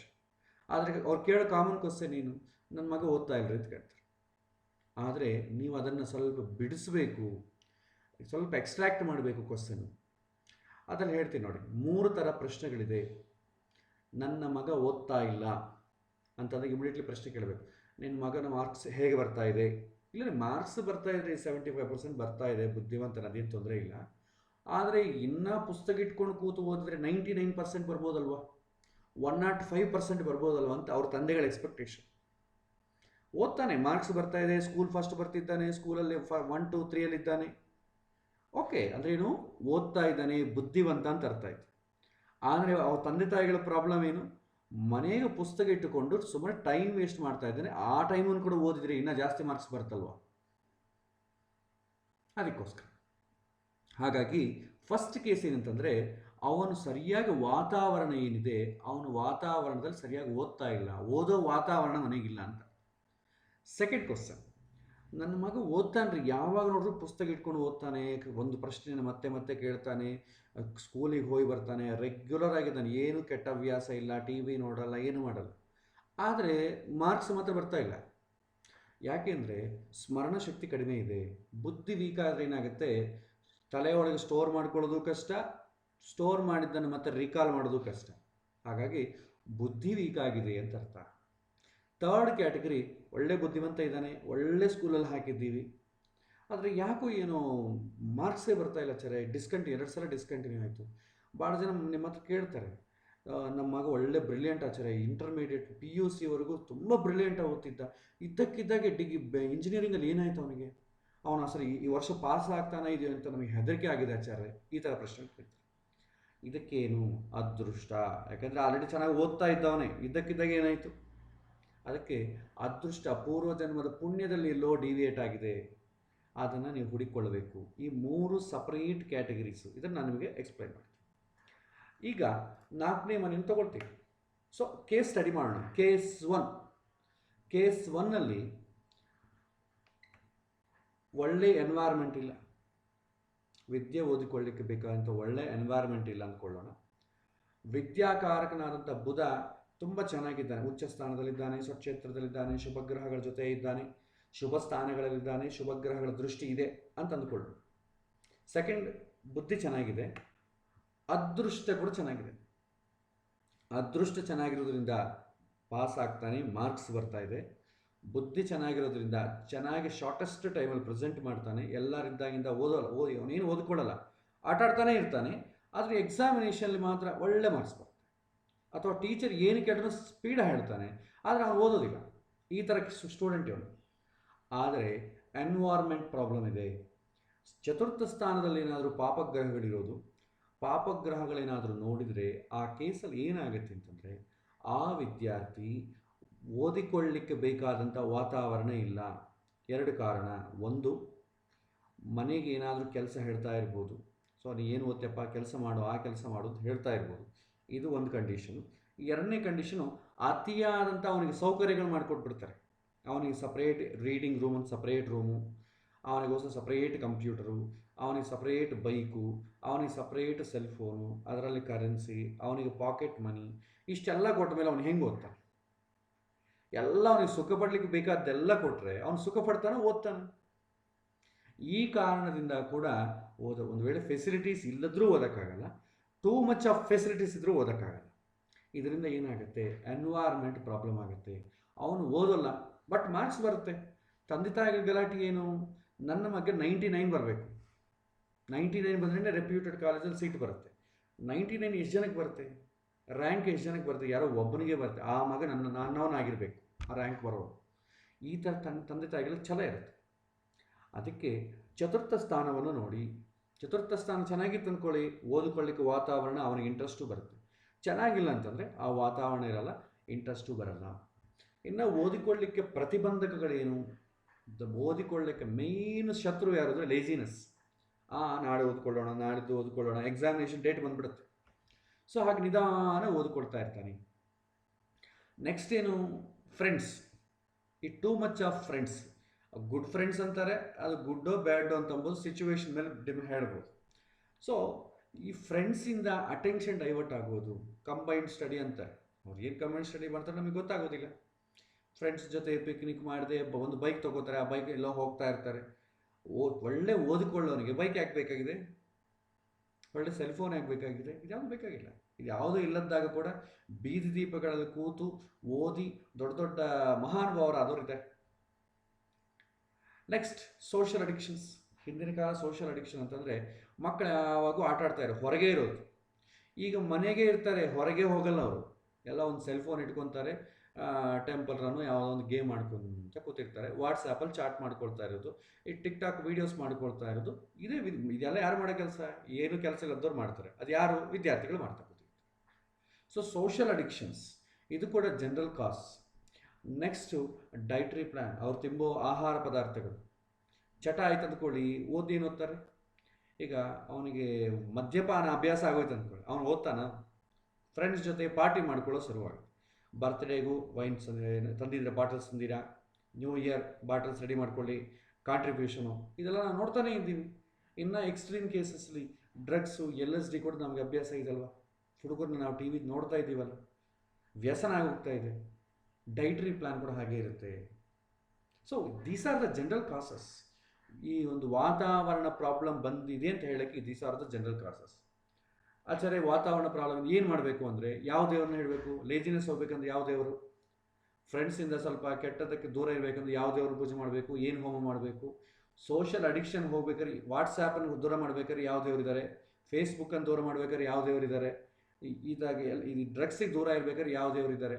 ಇದಕ್ಕೆ ರೆಮಿಡೀಸೇ ಇಲ್ಲ ಶಾಸ್ತ್ರದಲ್ಲಿ. ಇದು ಯಾರಿಚ್ಛೆಗೆ ಅವರೇ ಮಾನಿಟರ್ ಮಾಡಿಕೊಳ್ಬೇಕು. 16 ವರ್ಷದವರೆಗೂ ತಂದೆ ತಾಯಿಗಳು ಅವ್ರನ್ನ ಬೈ ಸ್ಟ್ರಿಕ್ಟ್ ಹೊಡೆದು ಮನೆಗೆ ಕೂಡಿಸ್ಬೇಕು. ಬಟ್ ಇಂಡಿಯಾದಲ್ಲಿ ಸಾಧ್ಯ, ಅಮೆರಿಕಾದಲ್ಲಿ UK ಅದು ಎಷ್ಟು ಸಾಧ್ಯ ನನಗೆ ಗೊತ್ತಿಲ್ಲ. ಅವ್ರನ್ನ ಹೊಡೆದು ಮನೆಗೆ ಕೂಡಿಸಿ ಮಾಡಿಸ್ಬೇಕು. ಆಫ್ಟರ್ 16 ಆಯಿತಾ ನೀವೇನು ಮಾಡೋಕ್ಕೂ ಆಗಲ್ಲ. ಅದಕ್ಕೆ ಹೇಳ್ತಾರೆ ಎಜುಕೇಷನ್ ಈಸ್ ಮಕ್ಕಳನ್ನು ಬೆಳೆಸೋದು ಒಂದು 15 ಇಯರ್ಸ್ ಪ್ರಾಜೆಕ್ಟ್. 15 ಇಯರ್ಸ್ ಪ್ರಾಜೆಕ್ಟ್ ನೀವು ಕರೆಕ್ಟಾಗಿ ಮಾಡಿದ್ರು ಹ್ಯಾಪಿ ಇರ್ತೀರಿ. ಇಲ್ಲ 15 ಇಯರ್ಸ್ ಪ್ರಾಜೆಕ್ಟ್ ನೀವು ಕರೆಕ್ಟಾಗಿ ಮಾಡಿಲ್ವೋ ಅದು ಲೈಫ್ ಟೈಮ್ ಪ್ರಾಜೆಕ್ಟ್ ಆಗುತ್ತೆ. ನಿಮ್ಮ ಮಕ್ಕಳು ನೀವು ಲೈಫ್ ಲಾಂಗ್ ನೋಡ್ಕೋತಾನೆ ಇರಬೇಕು. ಆ ಥರ ಪರಿಸ್ಥಿತಿ ಬರುತ್ತೆ. ಅದಕ್ಕೆ ತುಂಬ ಕೇರ್ಫುಲ್ ಆಗಿರಬೇಕು. ಸೊ ಲೇಜಿನೆಸ್ ಇದೆಯಾ? ಓದು ಅಂತೇಳಿ ಗಟ್ಟಿ ಕೂತ್ಕೊಂಡು ಮುಂದೆ ಕೂಡಿಸಿ ಓದಿಸ್ಬೇಕು. ಇವತ್ತು ಅಪ್ಪ ಅಮ್ಮ ಇಬ್ಬರು ಉದ್ಯೋಗಕ್ಕೆ ಹೋದರೆ ಅವನು ನೋಡಿಕೊಳ್ಳೋರು ಯಾರು? ಅವನನ್ನು ಓದು ಅಂತ ಮುಂದೆ ಕೂಡೋರು ಯಾರು? ಹಿಂದಿನ ಹಳೆ ಕಾಲದಲ್ಲಿ ತಾಯಿ ಮುಂದೆ ಕೂಡ್ತಿದ್ಲು, ನೀವು ಓದಲೇಬೇಕು. ತಾಯಿ ಏನು ಓದಿಕೊಳ್ಳೋದ್ರು ಕೂಡ ಅವನನ್ನು ಓದು ಅಂತ ಮುಂದೆ ಕೂಡಿಸ್ತಿದ್ಲು. ಬಟ್ ಅದರಲ್ಲಿ ಸ್ವಲ್ಪ ಅನುಕೂಲ ಆಗ್ತಿತ್ತು. ನೆಕ್ಸ್ಟ್ ಏನು, ಫ್ರೆಂಡ್ಸ್ ಜೊತೆ ಯಾಕೆ ಓಡಾಡ್ತಿದ್ದಿ? ಜಾಸ್ತಿ ಓಡಾಡಬಾರ್ದು, ಮನೆಗೆ ಕೂತ್ಕೊಂಡು ಓದು. Next social addictions. T V okay, ಇವತ್ತು ಟಿ ವಿ ತುಂಬ ಒಳ್ಳೇದ್ರಿ. ಈ ಸೆಲ್ ಫೋನ್ಸಿಗೂ ಅದಕ್ಕಿಂತರೂ T V best. 1 hour T V ನೋಡು. ಹಿಂದಿನ ಕಾಲ ಟಿ ವಿ ನೋಡ್ರೇ ಬೈತಿದ್ರು ನಮ್ಮ, ಹಾಗಾಗಿ ಆವಾಗ ಅದೊಂದೇ ಸೋಷಿಯಲ್ ಮೀಡಿಯಾ ಇದ್ದಿತ್ತು. ಈಗ T V is common, T V ಯಾರು ನೋಡ್ತಾ ಇಲ್ಲ ಈಗ. ಸೊ ಟಿ ವಿ ಬೇಡ, ಅಟ್ಲೀಸ್ಟ್ ಟಿ ವಿ ನೋಡು. ಮೊಬೈಲ್ ಬೇಡ, ಕಣ್ಣು ಹಾಳಾಗುತ್ತೆ, ತುಂಬ ಸಣ್ಣ ಸ್ಕ್ರೀನ್ ಇರುತ್ತೆ. ಆ ಥರ ಮಕ್ಕಳನ್ನು ಬೇಡಿಕೊಳ್ಳೋ ಪರಿಸ್ಥಿತಿ ಬಂದು, ಸೆಲ್ ಬೇಡಮ್ಮ, ಸೆಲ್ ಕೇಳಬೇಡ. ಸೆಲ್ ಇಲ್ಲಾದರೆ ಊಟ ಕೂಡ ಮಾಡ್ತಾ ಇಲ್ಲ ಈಗ ಈ ಕಾಲ ಮಕ್ಕಳು. ನರ್ಸರಿಯಿಂದ ಶುರು ಆಗಿಬಿಟ್ಟಿದೆ ಈಗ. ಸೆಲ್ ಫೋನ್ ತೋರಿಸಿದ್ರೆ ಮಗು ಊಟ ಮಾಡ್ತದೆ. ಎಲ್ಲನ್ನ ಪಾಪ ಸಮಾರಾಧನೆಗಳಿಗೆ ಮಠಗಳಿಗೆ ಪಾಪ ಓದ್ತಾರೆ, ಮಗುನ ಕೂಡಿಸ್ತಾರೆ, ಪಾಪ ಅದು ಊಟನೇ ಮಾಡಲ್ಲ. ಯಾಕೆಂದ್ರೆ ಅದಕ್ಕೆ ಅಭ್ಯಾಸ ಆಗಿ ಸೆಲ್ ಫೋನ್ ನೋಡಿಸಿ. ಸೆಲ್ ಫೋನ್ ನೋಡಿಸಿದ್ರೆ ಏನಾಗುತ್ತೆ, ಜನಗಳು ಏನಪ್ಪ ಏನು ಅಪ್ಪ ಅಮ್ಮ ಏನು ಅಭ್ಯಾಸ ಮಾಡಿದ್ರು ಅಂತ ಬೈತಾರೆ. ಸೊ ಹಾಗೆ ಸೋಷಿಯಲ್ ಅಡಿಕ್ಷನ್ ಸ್ಟ್ರಿಕ್ಟ್ ಮಾಡಿ. ಮಕ್ಕಳು ವಾಟ್ಸಪ್ ಯೂಸ್ ಮಾಡಬಾರ್ದು, ಫಸ್ಟ್ ನಾವು ಸ್ಟಾಪ್ ಮಾಡಬೇಕು. ನಮ್ಮ ಮನೆ ನಾವು ಟಿ ವಿ ನೋಡೋದು, ಮನೆಯಲ್ಲಿ ದೊಡ್ಡ ಅಪ್ಪ ಅಮ್ಮ ಇಬ್ಬರು ಸ್ಟಾಪ್ ಮಾಡಿದ್ರೆ ಅವ್ನು ಮಾಡ್ತಾನೆ ಆಟೋಮೆಟಿಕ್ಕಾಗಿ. ಇಲ್ಲ ನಾವು ಬಿಸ್ಕೆಟ್ ತಿಂತೀವಿ, ನೀ ತಿನ್ನಬಾರ್ದು ಅಂದರೆ ಅರ್ಥ ಏನು? ಮಕ್ಕಳು ನನಗೆ ಫಸ್ಟ್ ಬೇಕಾದ, ನಿಮಗೆ ಯಾಕೆ ಬಿಸ್ಕೆಟ್ ಅಂತ ಕೇಳ್ತದೆ. ಹಾಗಾಗಿ ನಮ್ಮನ್ನು ನಾವು ಕಂಟ್ರೋಲ್ ಮಾಡ್ಕೊಳ್ಬೇಕಾದಷ್ಟೇ. ಅಟ್ಲೀಸ್ಟ್ ಸ್ಟ್ರಿಕ್ಟ್ ಮಾಡ್ಕೊಳ್ಬೇಕು ಸ್ವಲ್ಪ ಕಂಡೀಷನ್ಸ್. ಡೈಟ್ರಿ ಪ್ಲ್ಯಾನ್, ನಾವೇನು ತಿಂತೀವೋ ಅದನ್ನೇ ಕೆಡಬೇಕು. ಹೊರಗೆಲ್ಲ ತಿನ್ನಬಾರ್ದು, ಪಾಕೆಟ್ ಮನಿ ಇಲ್ಲ, ಫ್ರೆಂಡ್ಸ್ ಜೊತೆ ಓಡಾಡಬಾರ್ದು. ಇಂಥ ಹವ್ಯಾಸಗಳೇನಾದರೂ ಬರ್ತಾ ಇದೆ ಅಂತೇಳಿ ತಂದೆ ತಾಯಿಗಳು ಮಾನಿಟರ್ ಮಾಡಬೇಕು. ತಂದೆ ತಾಯಿಗಳು ಗೊತ್ತಾಗಲ್ವಾ? ಈಸಿಯಾಗಿ ಗೊತ್ತಾಗ್ತದೆ ಮಕ್ಕಳು ಏನು ಮಾಡ್ತಾರೆ, ಹೆಂಗೆ ಮಾಡ್ತಾರೆ ಅಂತ. ಅಷ್ಟೇ ಗಂಡತಿ ಹೆಂಡತಿಯನ್ನು ಈಸಿಯಾಗಿ ಗೊತ್ತಾಗಿ ಇವ್ರು ಎಲ್ಲಿ ಹೋಗಿ ಬಂದಿದ್ದಾರೆ, ಏನೋ ಸ್ಪ್ರೇ ವಾಸನೆ ಬರ್ತಾ ಇದೆ, ಹೇಗೆ ಕಂಡಿಡ್ತೀವಿ ನಾವು? ಮಕ್ಕಳನ್ನು ಕೂಡ ಅದೇ ಥರ ಮಾನಿಟರ್ ಮಾಡಬೇಕು. ಇದಕ್ಕೆ ಯಾವ ಪೂಜಾ ಯಾವ ಹೋಮ ದಯವಿಟ್ಟು ಯಾರು ಇಲ್ಲವೇ ಇಲ್ಲ. ಎಷ್ಟು ಶಾಸ್ತ್ರ ಪುಸ್ತಕಗಳನ್ನ ಓದ್ಕೊಳ್ಳಿ, ನಿಮಗೆ ರೆಮಿಡಿಗೆ ಸಂಬಂಧಪಟ್ಟ ಸೈಕಾಲಜಿ ಓದ್ಕೊಳ್ಳಿ, ಇದಕ್ಕೆ ಯಾವುದಕ್ಕೂ ರೆಮಿಡಿ ಇರಲ್ಲ. ಬೇಕಾದ್ರೆ ನಾವು ದುಡ್ಡು ಮಾಡಬೇಕಾದ್ರೆ ಲೇಜಿನೆಸ್ ಇದೆಯಾ? ಸೊ ಲೇಜಿನೆಸ್ ಯಾವ ದೇವರು? ಶನಿ ಅಂತರ್ಗತನಾದ ದೇವನು ಮಹಾವಿಷ್ಣುವಿಗೆ 10 ವಾರಗಳು ನೀವು ಹೋಮ ಮಾಡಬೇಕು ಅಂತ ಹೇಳ್ತಾರೆ. ನನಗೆ ದುಡ್ಡು ಬೇಕು, ಅದು ಪ್ಲೆಸಿಬೋ ಎಫೆಕ್ಟ್ ಕೊಡುತ್ತೆ, but it's not right direction. Next second case study ಹೋಗೋಣ. ಸೆಕೆಂಡ್ ಕೇಸ್ ಸ್ಟಡಿಯಲ್ಲಿ ಒಳ್ಳೆಯ ವಾತಾವರಣ ಇದೆ ಅಂದರೆ ಏನು? ಚತುರ್ಥ ಸ್ಥಾನದಲ್ಲಿ ಶುಭ ಗ್ರಹಗಳು ನೋಡ್ತಾ ಇದೆ. ಹಾಗಾಗಿ ಒಳ್ಳೆ ಎನ್ವೈರ್ಮೆಂಟ್ ಇದೆ. ಅವ್ರ ಮನೆಗೆ ಅವರಪ್ಪ ಓದು ಅಂತ ಹೇಳೋ ಕೆಲಸ ಇಲ್ಲ. ಆ ಹುಡುಗ ಆಟೋಮೆಟಿಕ್ಕಾಗಿ ಅವ್ರ ಫ್ರೆಂಡ್ಶಿಪ್ನ ಹಾಗೆ ಓದೋರನ್ನೇ ಇಟ್ಕೋತಾನೆ. ಓದಿಗೆ ಡಿಸ್ಟಾರ್ಷನ್ ಬರಲಾರ್ದೇ ಇರ್ತಾನೆ, ಲೇಜಿನೆಸ್ ಇಲ್ಲಾರ್ದಂಗೆ ಇರ್ತಾನೆ. ಓದಿಕೊಳ್ಳುವಂಥ ವಿದ್ಯಾರ್ಥಿಗೆ ಏನೇನು ಬೇಕೋ ಆ ಲಕ್ಷಣಗಳೆಲ್ಲ ವಿದ್ಯಾರ್ಥಿಗಿರುತ್ತೆ ಯಾವಾಗ? ಚತುರ್ಥ ಸ್ಥಾನ ಬಲವಾಗಿದ್ದಾಗ. ನೆಕ್ಸ್ಟ್ ಕಾರಕ ಚೆನ್ನಾಗಿಲ್ಲ, ಬುಧ ಅಸ್ತಂಗತ ಆಗಿದ್ದಾನೆ. ಬುಧ 6, 8, 12 ಮನೆಯಲ್ಲಿದ್ದಾನೆ. ಬುಧ ನೀಚ ಸ್ಥಾನದಲ್ಲಿದ್ದಾನೆ, ಶತ್ರುಕ್ಷೇತ್ರದಲ್ಲಿದ್ದಾನೆ. ಲೇಜಿನೆಸ್ ಉಂಟು ಮಾಡುವಂಥ ಗ್ರಹಗಳಿದ್ದ ಜೊತೆ ಇದ್ದಾನೆ. ನಾನು ಹೇಳಿದ್ನಲ್ಲ, laziness is very very very bad to the students. ಲೇಜಿನೆಸ್ಗೆ ಕಾರಕ ಯಾರು? ಶನಿ. ಬುಧನಿಗೆ ಏನಾದರೂ ಶನಿ ಜೊತೆಗಿದ್ರು, ಇಬ್ಬರು ಫ್ರೆಂಡ್ಸೇ. ಬುಧನ ಜೊತೆ ಶನಿ ಇದ್ರು, ಶನಿ ನೋಡಿದ್ರು, ಚತುರ್ಥ ಸ್ಥಾನವನ್ನು ಶನಿ ನೋಡಿದ್ರು, ಆ ವಿದ್ಯಾರ್ಥಿ ಲೇಜಿನೆಸ್ ಆಗ್ತಾನೆ. ಓದಿಕೊಳ್ಳೋ ಟೈಮಲ್ಲಿ ಲೇಜಿನೆಸ್ ಬೇಡ. ಉದ್ಯೋಗ ಮಾಡೋ ಟೈಮಲ್ಲಿ ಗೌರ್ಮೆಂಟ್ ಉದ್ಯೋಗದಲ್ಲಿ ಆಟೋಮೆಟಿಕ್ಕಾಗಿ ಲೇಜಿನೆಸ್ ಬರುತ್ತೆ. ಅಲ್ಲಿ ನಿದ್ದೆ ಮಾಡಿದ್ರೆ ನಿಮ್ಮನ್ನು ಯಾರು ಕೇಳೋದು? ನೆಕ್ಸ್ಟ್ ಬುಧ ಚೆನ್ನಾಗಿಲ್ಲ, ಅಧಿಪತಿ ಚೆನ್ನಾಗಿದ್ದಾನೆ, ಚತುರ್ಥ ಅಧಿಪತಿ ಚೆನ್ನಾಗಿದ್ದಾನೆ. ಸ್ಥಾನ ಚೆನ್ನಾಗಿದೆ, ಕಾರಕ ಚೆನ್ನಾಗಿಲ್ಲ, ಅಧಿಪತಿ ಚೆನ್ನಾಗಿದೆ. This is the second case. So ಸ್ಥಾನ ಚೆನ್ನಾಗಿರೋದ್ರಿಂದ ಒಳ್ಳೆ ಓದಿಕೊಳ್ತಾನೆ. ಪಾಪ ವಿದ್ಯಾರ್ಥಿ ಯಾವಾಗೂ ಓದ್ತಾನೇ ಇರ್ತಾನೆ. ಸ್ಕೂಲಲ್ಲಿ ಓದ್ತಾನೆ, ಮನೆಗೆ ಬಂದು ಓದ್ತಾನೆ, ಟ್ಯೂಷನಿಗೆ ಹೋಗ್ತಾನೆ, ಎಲ್ಲ ಕಡೆ ಓದ್ತಾನೆ. ಆದರೆ ಮೆಮೊರಿ ಪವರ್ ಇಲ್ಲ. ಏನು ಹೇಳಿದ್ರೆ ಪಾಪ ಯಾವ ಪ್ರಶ್ನೆ ಅಂತ ಹಿಂಗೆ ನೋಡ್ಕೊತಾ ಇರ್ತಾನೆ, ಮತ್ತೆ ಓದಬೇಕಪ್ಪ ಅಂತಾರೆ. ಸೊ ಇದಕ್ಕೆ ಅವ್ರಿಗೆ ಔಷಧ ಏನಂತಂದರೆ ಬೈಹಾರ್ಟ್ ಮಾಡೋದು ಔಷಧ ಅಷ್ಟೇ. ಇಂಥವರು ಬೈಹಾರ್ಟ್ ಮಾಡಿಬಿಡ್ತಾರೆ ಬೇಗ. ಬೈಹಾರ್ಟ್ ಮಾಡಲಿಕ್ಕೆ ಯಾವ್ದು ಬೇಕು? ಚಂದ್ರಗ್ರಹ ಚೆನ್ನಾಗಿರಬೇಕು. ಅದು ಅರ್ಥ ಆಗೋದಿಲ್ಲ. ಅರ್ಥ ಆಗೋದು ಕೂಡ ನಾವು ಬೈಹಾರ್ಟ್ ಮಾಡ್ತೀವಿ. ಈಗ ನಾವೆಲ್ಲ ಕೂಡ ಸ್ತೋತ್ರಗಳು ಓದ್ತೀವಿ, ನಮಗೇನು ಅರ್ಥ ಆಗ್ತದೆ? ಅದು ವಿಷ್ಣು ಸಹಸ್ರನಾಮ ನಮ್ಗೆ ಅರ್ಥ ಆಗ್ತದೆ. ಆದರೂ ಬೈಹಾರ್ಟ್ ಮಾಡಿ ನಾವು ಕಲ್ತ್ಕೊಂಡಿವೋ ಇಲ್ಲ? ಪೂಜ್ಯಾಯ ರಾಘವೇಂದ್ರಾಯ ಶುಕ್ಲಾಂಬರದನ್ ಇವೆಲ್ಲ ನಮಗೆ ಅರ್ಥ ಆಗ್ತದೆ? ಅರ್ಥದ್ರು ನಮಗೆ ಅರ್ಥ ಆಗೋದು ಇಲ್ಲ. ಒಂದು ವೇಳೆ ಅರ್ಥ ಆದರೂ ಕೂಡ ಆ ಸಮಯದಲ್ಲಿ ನಮಗೆ ಹೊರಗೆ ಬರೋದು ಇಲ್ಲ. ಬಾಯಿ ಟಕಟಕಟಕಂತ ಹೇಳ್ಬಿಡ್ತದೆ. ಅಂದರೆ ಏನು? ನಾವು ಬೈಹಾರ್ಟ್ ಮಾಡಿದ್ದೀವಿ ಅಂತ ಅರ್ಥ. ಪ್ರಪಂಚದಲ್ಲಿ ನಮಗೆ ಗೊತ್ತಿಲ್ಲದ ಭಾಷೆಯಲ್ಲಿ ಭಗವಂತನನ್ನು ಬೇಡಿಕೊಳ್ಳೋದು ನಮ್ಮ ಸಂಪ್ರದಾಯದಲ್ಲಿ ಮಾತ್ರವೇ ಇದೆ. ನಾವು ದೇವರನ್ನು ಪೂಜೆ ಮಾಡೋದು ಸಂಸ್ಕೃತ ಮಂತ್ರಗಳಲ್ಲಿ, ವೇದ ಮಂತ್ರಗಳಲ್ಲಿ. ಅದರ ಅರ್ಥ ನಮಗೆ ಗೊತ್ತಿಲ್ಲ.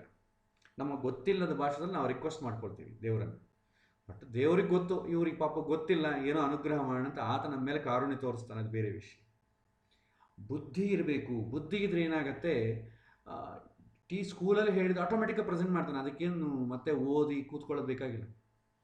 ಬುದ್ಧಿ ಇಲ್ಲದ್ರೆ ಏನು ಮಾಡಬೇಕು, ಇವನಿಗೆ ಅರ್ಥ ಆಗ್ತಾ ಇಲ್ಲ, ಯಾರಿಗೆ ಬುದ್ಧಿ ಇರಲ್ವೋ ಅವರಿಗೆ ಸಪೋರ್ಟ್ ಮಾಡೋಕ್ಕೆ ಯಾರೊಬ್ರು ಇರಬೇಕು.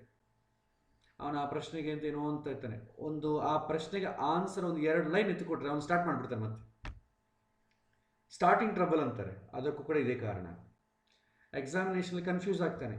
ಪಕ್ಕದವನು ಬುದ್ಧಿವಂತನಾದವನು ಇದಕ್ಕೆ ಯಾವುದು ಬರಬೇಕು ಅಂದರೆ, ಆ ಪ್ರಶ್ನೆಗೆ ಅದು ಉತ್ತರ, ಅದು ಬರಬೇಕು, ಅದು ಬರಬೇಕಾ ಅಂತೇಳಿ ಮತ್ತೆ ಬರೀತಾನೆ. ಅದೇ ಅವನಿಗೆ ಬುದ್ಧಿ ಇದ್ದರೆ ಯಾರನ್ನ ಕೇಳೋ ಕೆಲಸ ಇಲ್ಲ.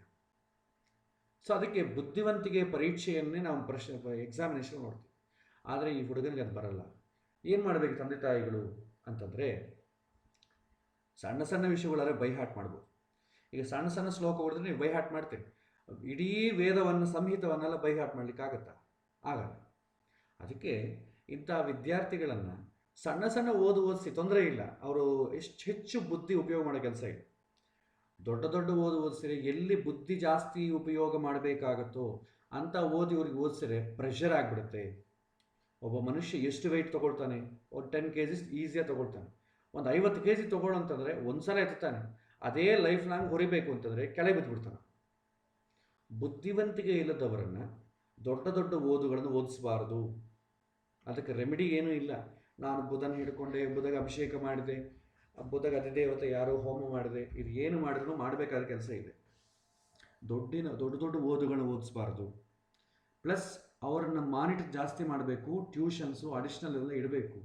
ಅವ್ರಿಗೆ ಬುದ್ಧಿ ಕೆಲಸ ಮಾಡೋದಿಲ್ಲ ಕಾರಣ ಆಟೋಮೆಟಿಕ್ಕಾಗಿ ಕ್ವಾಲಿಫಿಕೇಷನ್ ಬರಬೇಕಾದ್ರೆ ಬೈ ಹಾರ್ಟ್ ಮಾಡಲೇಬೇಕು. ಇದು second category. Next third category, ವಿದ್ಯೆ ಇದೆ, ಒಳ್ಳೆಯ ಬುದ್ಧಿವಂತ, ಆದರೆ ವಿದ್ಯಾಧಿಪತಿ ವೀಕ್ ಆಗಿದ್ದಾನೆ. ಸೊ ಒಳ್ಳೆ ಬ್ರಿಲಿಯಂಟ್ ಸ್ಟೂಡೆಂಟ್, ಅವನ ಹವ್ಯಾಸಗಳು ಹ್ಯಾಬಿಟ್ಸ್ ಎಲ್ಲ ಕೂಡ ತುಂಬ ಬ್ರಿಲಿಯಂಟ್. ಆದರೆ ಅವನಿಗೆ ಸರಿಯಾದ ಕಾಲೇಜ್ ಸಿಗಲ್ಲ, ಸ್ಕೂಲಲ್ಲಿ ಸೀಟ್ ಸಿಗಲ್ಲ. ಎಕ್ಸಾಮಿನೇಷನ್ ಇನ್ನೇನು ಬರ್ತಾ ಇದೆ ಅಂತಂದರೆ ಜ್ವರ ಬಂದು ಮಲಗಿಬಿಡ್ತಾನೆ. ಇಂಟರ್ವ್ಯೂ ಹೋಗಬೇಕು, ಬೇರೆ ಅವಾಂತರ, ಮನೆಗೆ ಗಲಾಟೆ ಆಯಿತು. ಸೊ ಈ ಕಾಲೇಜ್ ಹೋಗಬೇಕು, ಒಂದು ಕೊನೆಗೆ 10 ನಿಮಿಷ ಲೇಟ್ ಆಯಿತು ಎಕ್ಸಾಮಿನೇಷನ್ಗೆ, ಒಳಗೆ ಬರಲಿಸಲಿಲ್ಲ. ಈ ಥರ ತೊಂದರೆಗಳಾಗುತ್ತೆ. ಬಟ್ ಎಲ್ಲವೂ ಚೆನ್ನಾಗಿದೆ. ಇದು ಅದೃಷ್ಟ ಕಡಿಮೆ ಇದ್ದರೆ ಹಿಂಗಾಗುತ್ತೆ. ಇದಕ್ಕೆ ರೆಮಿಡಿ ಇದೆ. ಇದಕ್ಕೆ ನಾವು ದೇವರನ್ನು ಶರಣಾಗತಿ ಆಗ್ತೀವಿ, ಅದಕ್ಕೆ ಸಂಬಂಧಪಟ್ಟ ರೆಮಿಡೀಸನ್ನು ನಾವು ಹೇಳ್ತೀವಿ. ಬಟ್ ಫಸ್ಟ್ 2ಗೆ ರೆಮಿಡಿಗಳಿಲ್ಲ. ಲಾಸ್ಟ್ ಪುಣ್ಯ ಕಡಿಮೆ ಇದ್ರೇ ರೆಮಿಡಿ.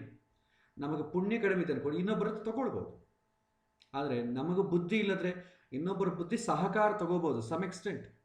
ಈಗ ಒಂದು ಕ್ವಶನ್ಗಾದ್ರೆ ಅವ್ನು ಹೇಳ್ಕೊಡ್ತಾನೆ, ಇಲ್ಲ ಫಸ್ಟಿಂದ ಲಾಸ್ಟ್ವರೆಗೂ ಅವ್ನು ಹೇಳ್ಕೊಡ್ತಾ ಇದ್ರೆ ಅವನು ಯಾವಾಗ ಎಕ್ಸಾಮ್ ಬರೀಬೇಕು? ಇಲ್ಲಪ್ಪ ನಾನು ಫೇಲ್ ಆಗುತ್ತೆ, ನಿಂಗೆಲ್ಲ ಹೇಳ್ಕೊಡ್ತಾ ಇದ್ರೆ ನನಗಷ್ಟು ಟೈಮ್ ಇಲ್ಲ ಅಂತ ಹೇಳ್ತಾರೆ. ಇರೋದು 3 hours ಎಕ್ಸಾಮಿನೇಷನ್, ಇವನಿಗೆ ಎಲ್ಲ ಹೇಳ್ಕೊಡ್ತಾ ಇದ್ರೆ ಅವನು ಯಾವಾಗ ಓದಬೇಕು, ಬರೀಬೇಕು. ಹಾಗಾಗಿ ಬುದ್ಧಿ ಲಿಮಿಟೆಡ್. ಶೇರ್ ಮಾಡೋದು ಲಿಮಿಟೆಡೇ ಶೇರ್ ಮಾಡ್ತಾರೆ. ಏನೋ ನಾನು ಒಂದು ಸೀರೆ ಕೊಂಡ್ಕೋಬೇಕು ಬರ್ರಿ ಅಂತಂದಾಗ ಓಕೆ. ಇವರು ಪ್ರತಿ ಸಾರಿ ಜೀವನ ಪರ್ಯಂತ ನಾನು ಸೀರೆಗಳು ಕೊಂಡ್ಕೋಬೇಕು, ನಾನು ಮದುವೆಗೆ ಒಂದು 100 ಸೀರೆ ಸೆಲೆಕ್ಷನ್ ಮಾಡಬೇಕು, 100 ಸೀರೆಗೂ ಅವ್ನು ಕರ್ಕೊಂಡೋದ್ರೆ ಏನಾಗುತ್ತೆ? ಅಯ್ಯೋ ಬಿಡ್ರಿ, ನೀವು ಎಷ್ಟು ಸಲ ಬರೋದು ಅಂತಂತಾರೆ. ಅದಕ್ಕೆ ಲಿಮಿಟೆಡ್. ಇನ್ ಎನ್ವೈರ್ಮೆಂಟ್ ಚೆನ್ನಾಗಿತ್ತು ಅಂದ್ಕೊಳ್ಳಿ, ಪ್ರಾಬ್ಲಮ್ ಇಲ್ಲ. ಚೆನ್ನಾಗಿಲ್ಲದ್ರೆ ತಂದೆ ತಾಯಿಗಳದೇ ತಪ್ಪು, ತಂದೆ ತಾಯಿಗಳೇ ತಿದ್ದಬೇಕಾಗುತ್ತೆ, ಬೇರೆ ಹಾದಿ ಇಲ್ಲ. ಇದಕ್ಕೆ ಯಾವ ದೇವರು ಏನು ಚೇಂಜ್ ಮಾಡೋಕ್ಕೂ ಆಗಲ್ಲ. ಇದನ್ನು ತಲೆಗಿಟ್ಕೊಳ್ಳಿ. ಇದು ನಾನು ಹೇಳೋದು ಒಂದು ಕೇಸೇ ಹೋಗಿದೆ.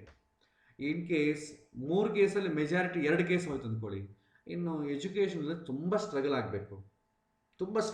ಎಷ್ಟೋ ಜನ ವಿದ್ಯಾರ್ಥಿಗಳು ಫೇಲ್ ಆಗೋಗ್ತಾರೆ, ಓದನ್ನು ಡಿಸ್ಕಂಟಿನ್ಯೂ ಮಾಡ್ತಾರೆ, ಹೆಲ್ತ್ ಪ್ರಾಬ್ಲಮ್ ಅಂತೇಳಿ ಓದು ಬಿಟ್ಬಿಡ್ತಾರೆ. ನಾವು ನೋಡ್ತಾ ಇದ್ದೀವಲ್ಲ, 1 ಇದ್ರೇ ಸ್ವಲ್ಪ ಪ್ರಾಬ್ಲಮ್, ಮೋರ್ ದ್ಯಾನ್ 2 ಆಯಿತು, ಮೋರ್ ದ್ಯಾನ್ 1 ಆಯ್ತು ಅಂದ್ಕೊಳ್ಳಿ, ಇನ್ನು ಅದು ಆ ಕಷ್ಟಗಳ ವರ್ಣನ ನಿತೀತ, ಅದು ಜ್ಯೋತಿಷ್ಯ ಕೂಡ ಏನು ಮಾಡೋಕ್ಕೆ. ಸೊ ಹಾಗಾಗಿ ಇದು ವಿದ್ಯೆ ಬಗ್ಗೆ ಇಂಟ್ರಡಕ್ಷನ್.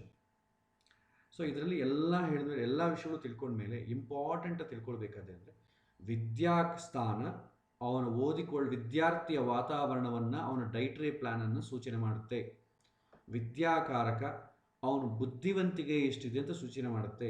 ಬುದ್ಧಿವಂತಿಕೆ ಅಂತಂದರೆ ಯಾವುದನ್ನು ಒಂದು ಪುಸ್ತಕದಲ್ಲಿ ಒಂದು ಪಾಠವನ್ನು ಓದಿದರೆ ಶಾರ್ಟೆಸ್ಟ್ ಟೈಮಲ್ಲಿ ಪುಸ್ತಕದಲ್ಲಿರೋದನ್ನು ಮಸ್ತಕದಲ್ಲಿ ಸೇರಿಸ್ತಾನೆ, ಶಾರ್ಟೆಸ್ಟ್ ಟೈಮಲ್ಲಿ ಮಸ್ತಕದಲ್ಲಿರೋದನ್ನು ಪುಸ್ತಕದಲ್ಲಿ ಸೇರಿಸ್ತಾನೆ, ಪೇಪರ್ ಮೇಲೆ ಇಡ್ತಾನೆ. ಎಕ್ಸಾಮಿನೇಷನ್ ಅದೇ ಅಲ್ವಾ, ಪುಸ್ತಕದಲ್ಲಿರೋದೆಲ್ಲ ಸ್ಕ್ಯಾನ್ ಮಾಡಿ ಕಾಪಿ ಮಾಡಿ ತಲೆಗೆ ಇಟ್ಕೋಬೇಕು. ಎಕ್ಸಾಮಿನೇಷನ್ಗೆ ಹೋದ್ಮೇಲೆ ವೈಟ್ ಪೇಪರ್ ಕೊಡ್ತಾರೆ, ಆ ಮಸ್ತಕದಲ್ಲಿ ತಲೆಯಾಗಿರೋದೆಲ್ಲ ತೊಗೊಂಬಂದು ಮತ್ತೆ ರಿಕಾಲ್ ಮಾಡಿ ಪುಸ್ತಕದ ಮೇಲೆ ಪ್ರೆಸೆಂಟ್ ಮಾಡಬೇಕು. ಇಷ್ಟೇ, ಇದು ಮಾಡೋದು ಬುದ್ಧಿ ಕೆಲಸ. ಇದು ಪ್ರಾಸೆಸ್ ವಿತ್ ಶಾರ್ಟೆಸ್ಟ್ ಟೈಮಲ್ಲಾದರೆ ಹಿ ಈಸ್ ಬ್ರಿಲಿಯಂಟ್ ಸ್ಟೂಡೆಂಟ್. ಇದರಲ್ಲಿ ಟೈಮ್ ಲ್ಯಾಗ್ ಆಯ್ತು ಅಂದ್ಕೊಳ್ಳಿ, ಅವನು ಕೆಳಗೆ ಬಿದ್ದುಬಿಡ್ತಾನೆ. ಸೊ ಆ್ಯಾವ್ರೇಜ್ ಸ್ಟೂಡೆಂಟು ಪಾಸ್ ಆಗ್ತಾನೆ. ಕೆಲವೊಂದು ಜನಕ್ಕೆ ಆನ್ಸರ್ ಗೊತ್ತು ಬರುತ್ತೆ, ಯಾವಾಗ ಬರುತ್ತೆ, ಪೇಪರ್ ಕೊಟ್ಟ ಮೇಲೆ ಮನೆಗೆ ಬಂದ ಮೇಲೆ ನೆನಪು ಬರುತ್ತೆ. ಏನು ಪ್ರಯೋಜನ, ಫೇಲ್ ಆಗ್ತಾನೆ. ಬುದ್ಧಿ ಇಮ್ಮಿಡಿಯೇಟ್ಲಿ ಪ್ರೊಸೆಸ್ ಆಗಬೇಕು, ಸಮಸ್ಯೆ ಬಂದಾಗ ರೆಸ್ಪಾಂಡ್ ಆಗಬೇಕು. ಅದು ಆಗಲಿಲ್ಲ, ಯಾವಾಗೋ ರೆಸ್ಪಾಂಡ್ ಆಯ್ತು ಅಂದರೆ ಪ್ರಯೋಜನ ಇಲ್ಲ. ವಿದ್ಯಾಧಿಪತಿ ಪೂರ್ವ ಜನ್ಮದಲ್ಲಿ ಪುಣ್ಯ ಮಾಡಿರ್ಬೇಕು, ಹಿಂದಿನ ಜನ್ಮದಲ್ಲಿ ನಮ್ಮ ವಿದ್ಯೆಯಿಂದ 4 ಜನಕ್ಕೆ ಏನಾದರೂ ಉಪಯೋಗ ಆಗಿದ್ದರೆ ಈ ಜನ್ಮದಲ್ಲಿ ಭಗವಂತ ನಮಗೆ ಓದಿಕೊಳ್ಳಿಕ್ಕೆ ಬೇಕಾದಂಥ ಪರ್ಮಿಷನ್ ಕೊಡ್ತಾನೆ. ಹಿಂದಿನ ಜನ್ಮದ ಪುಣ್ಯ ಕ್ಯಾರಿ ಫಾರ್ವರ್ಡ್ ಆಗುತ್ತೆ. ಅದಕ್ಕೆ ಈ ಜನ್ಮದಲ್ಲಿ ಕೂಡ ನಮ್ಮ ವಿದ್ಯೆಯಿಂದ 4 ಜನ ಒಳ್ಳೇದಾಗಬೇಕು. ಅಯ್ಯೋ ಅವನು ಕಲ್ತ್ಕೊಂಡ್ಬಿಟ್ರೆ ನನಗೆ ಕಷ್ಟ, ಅವನಿಗೆ ರ್ಯಾಂಕ್ ಬಂದುಬಿಡುತ್ತೆ, ಈ ಥರ ವಿದ್ಯೆಯನ್ನು ನಾವು 4 ಜನಕ್ಕೆ ಕೊಡ್ತಾ ಇಲ್ಲದಾಗ ಏನಾಗುತ್ತೆ, ಬರೋ ಜನ್ಮದ ನಮಗೆ ಓದ್ಕೊಳ್ಳಿಕ್ಕೆ ಬೇಕಾದ ಪುಣ್ಯ ಇರಲ್ಲ, ಬುದ್ಧಿವಂತಿಕೆ ಇದೆ, ವಾತಾವರಣ ಇದೆ, ಆದರೆ ನಮಗೆ ಓದ್ಕೊಳ್ಳಿಕ್ಕೆ ಬೇಕಾದ ಕ್ವಾಲಿಫಿಕೇಷನ್ ಇರೋದಿಲ್ಲ. ಸೊ ಹಾಗಾಗಿ ಇದನ್ನು ಎಚ್ಚರಿಕೆಯಿಂದ ತಿಳ್ಕೊಳ್ಬೇಕು. ಸೊ ಇದು ಇವತ್ತಿನ ಪಾಠ. ನಾಳಿನ ದಿನ ಈ ಏನು ಕೇಸ್ ಸ್ಟಡಿ ಮಾಡಿದ್ದೀವಿ 1, 2, 3, ಈ ಕೇಸ್ ಸ್ಟಡಿಯನ್ನು ನಾವು ಇಂಪ್ಲಿಮೆಂಟ್ ಮಾಡೋಣ. ಇನ್ನೊಂದು ಸಲ ಹೇಳ್ತೀನಿ, ಈ ನೋಡಿ 3rd ಕೇಸ್ ಸ್ಟಡಿಯಲ್ಲಿ ಪುಣ್ಯ ಇಲ್ಲ. ಸೊ ಪುಣ್ಯ ಇಲ್ಲದಾಗ ಅವ್ರು ಎಂಥ ಪ್ರಶ್ನೆ ಕೇಳ್ತಾರೆ ಅಂದರೆ, ಅಯ್ಯೋ ನನ್ನ ಮಗ ಒಳ್ಳೆ ಸ್ಕೂಲಲ್ಲಿ ಸೀಟ್ಸ್ಗೆ ಒಳ್ಳೆ ಕ್ವಾಲಿಫಿಕೇಷನ್ ಆಗ್ತಾ ಇಲ್ಲ, ಅವ್ನು ಕ್ವಾಲಿಫೈ ಆಗ್ತಾನೆ, ಸ್ವಲ್ಪ ಪಾಸ್ ಆಗ್ತಾನ, ಈ ಪ್ರಶ್ನೆ ಬರುತ್ತೆ. 2nd ಕೇಸಲ್ಲಿ ನಮ್ಮ ಮಗ ಓದ್ತಾನೆ ಇರ್ತಾನೆ ಆಚಾರ್ಯ, ಅದು ಎಕ್ಸಾಮಿನೇಷನ್ ಓದೋ ಮತ್ತು ಮಾರ್ಕ್ಸ್ ಬರ್ತಾ ಇಲ್ಲ ಯಾಕೆ, ಎಷ್ಟೋ ಓದ್ತಾನೆ ಇರ್ತಾನೆ, ಇದೊಂದು ಕ್ವಶನ್. ಇನ್ನು 1st ಕೇಸ್ ನೋಡಿ, ನನ್ನ ಮಗ ಒಳ್ಳೆ ಬ್ರಿಲಿಯಂಟ್ ಸ್ಟೂಡೆಂಟೇ, ಆದರೆ ಇನ್ನು ಸ್ವಲ್ಪ ಓದ್ರೆ ಇನ್ನೂ ಮಾರ್ಕ್ಸ್ ಬರ್ತದೆ, ನನ್ನ ಮಗ ಓದಲ್ಲ ಅಂತ. ಈ 3 ಕ್ವಶನ್ಸ್ ಯಾರು ಯಾವ ಕ್ವಶನ್ ಕೇಳಿದ್ರು ಈ 3 ಕೇಟಗರೀಸ್ ಒಳಗೆ ಬರುತ್ತೆ. ಸೊ ನೀವು ಮಾಡಬೇಕಾದ ಈ ಕೆಲಸ ಏನಂದರೆ, ಯಾರಾದರೂ ವಿದ್ಯೆ ಬಗ್ಗೆ ಪ್ರಶ್ನೆ ಕೇಳಿದ್ರೆ ಈ 3 ಕೇಟಗರೀಸಲ್ಲಿ ಯಾವ ಕೇಟಗರಿ ಅಂತ ನೀವು ಡಿಫೈನ್ ಮಾಡ್ಕೊಳ್ಬೇಕು. ಇದನ್ನು ಬಿಟ್ಟು ಇನ್ನೊಂದು ಅಡಿಷ್ನಲ್ ಆಗಿ ಒಂದು ಇದೆ, that is not A case study. ನನ್ನ ಮಗನ ಯಾವ ಓದಿಸ್ಬೇಕ್ರಿ ಅಂತ ಪ್ರಶ್ನೆ ಕೇಳ್ತಾರೆ. ಇದೊಂದು ದೊಡ್ಡ ಜೋಕ್ ಇದೆ, ಅದ್ರ ಬಗ್ಗೆ ನಾಳೆ ಪ್ರಾಕ್ಟಿಕಲ್ ಆಗಿ ಹೇಳ್ತೀನಿ. ಯಾವ ಓದಿಸಿದ್ರೆ ಚೆನ್ನಾಗುತ್ತೆ, ನಮ್ಮ ಮಗ ಇಂಜಿನಿಯರಿಂಗ್ ಅಂತಿದ್ದಾನೆ, ನನಗೇನೋ ಮೆಡಿಕಲ್ ಓದಿಸ್ಬೇಕು ಅಂತಿದೆ, ನನಗೆ ಇನ್ನೊಂದು ಓದಿಸ್ಬೇಕು ಅಂತಿದೆ, ಅವನೇನೋ ನಾನು ಫ್ಯಾಷನ್ ಡಿಸೈನ್ ಮಾಡಬೇಕು ಅಂತಿದ್ದಾನೆ, ಯಾವುದು ಮಾಡಿಸಿದ್ರೆ ಒಳ್ಳೆಯದಾಚಾರ್ಯ ಅಂತ ಕೇಳ್ತಾರೆ. ಸೊ ಅದಕ್ಕೆ ಕೂಡ ಪ್ರಾಕ್ಟಿಕಲ್ ಸೆಷನಾಗಿ ನಾಳೆ ಉತ್ತರವನ್ನು ನೋಡೋಣ. ಸೊ ಇದು ಇವತ್ತಿನ ಪಾಠ. ಮತ್ತು ಮುಂದಿನ ವಾರ ನಾಳಿನ ದಿನ ಇದಕ್ಕೆ ಎಕ್ಸಾಂಪಲ್ಸ್ ನಾವು ನೋಡಿದರೆ, ಸೊ ಹಿಂದಿನ ಬ್ಯಾಚಿಗೆ ಜ್ಯೋತಿಷ್ಯ ಪಾರ್ಟ್ 1 ಬ್ಯಾಚಿಗೆ 2 ಬ್ಯಾಚಿಗೆ ಸಿಂಕ್ ಆಗುತ್ತೆ, ಮತ್ತು ಮೆರ್ಜ್ ಆಗಿ ಮತ್ತು ಹೊಸ ವಿಷಯಗಳು ವೀಕ್ಲಿ ಒನ್ಸು ನಾವು ನೋಡ್ಬೋದು. ಸೊ ಇಲ್ಲಿಗೆ ನಾವು ಪಾಠವನ್ನು ಮುಗಿಸ್ತೇನೆ. ಶ್ರೀಕೃಷ್ಣ ಅರ್ಪಣಮಸ್ತು.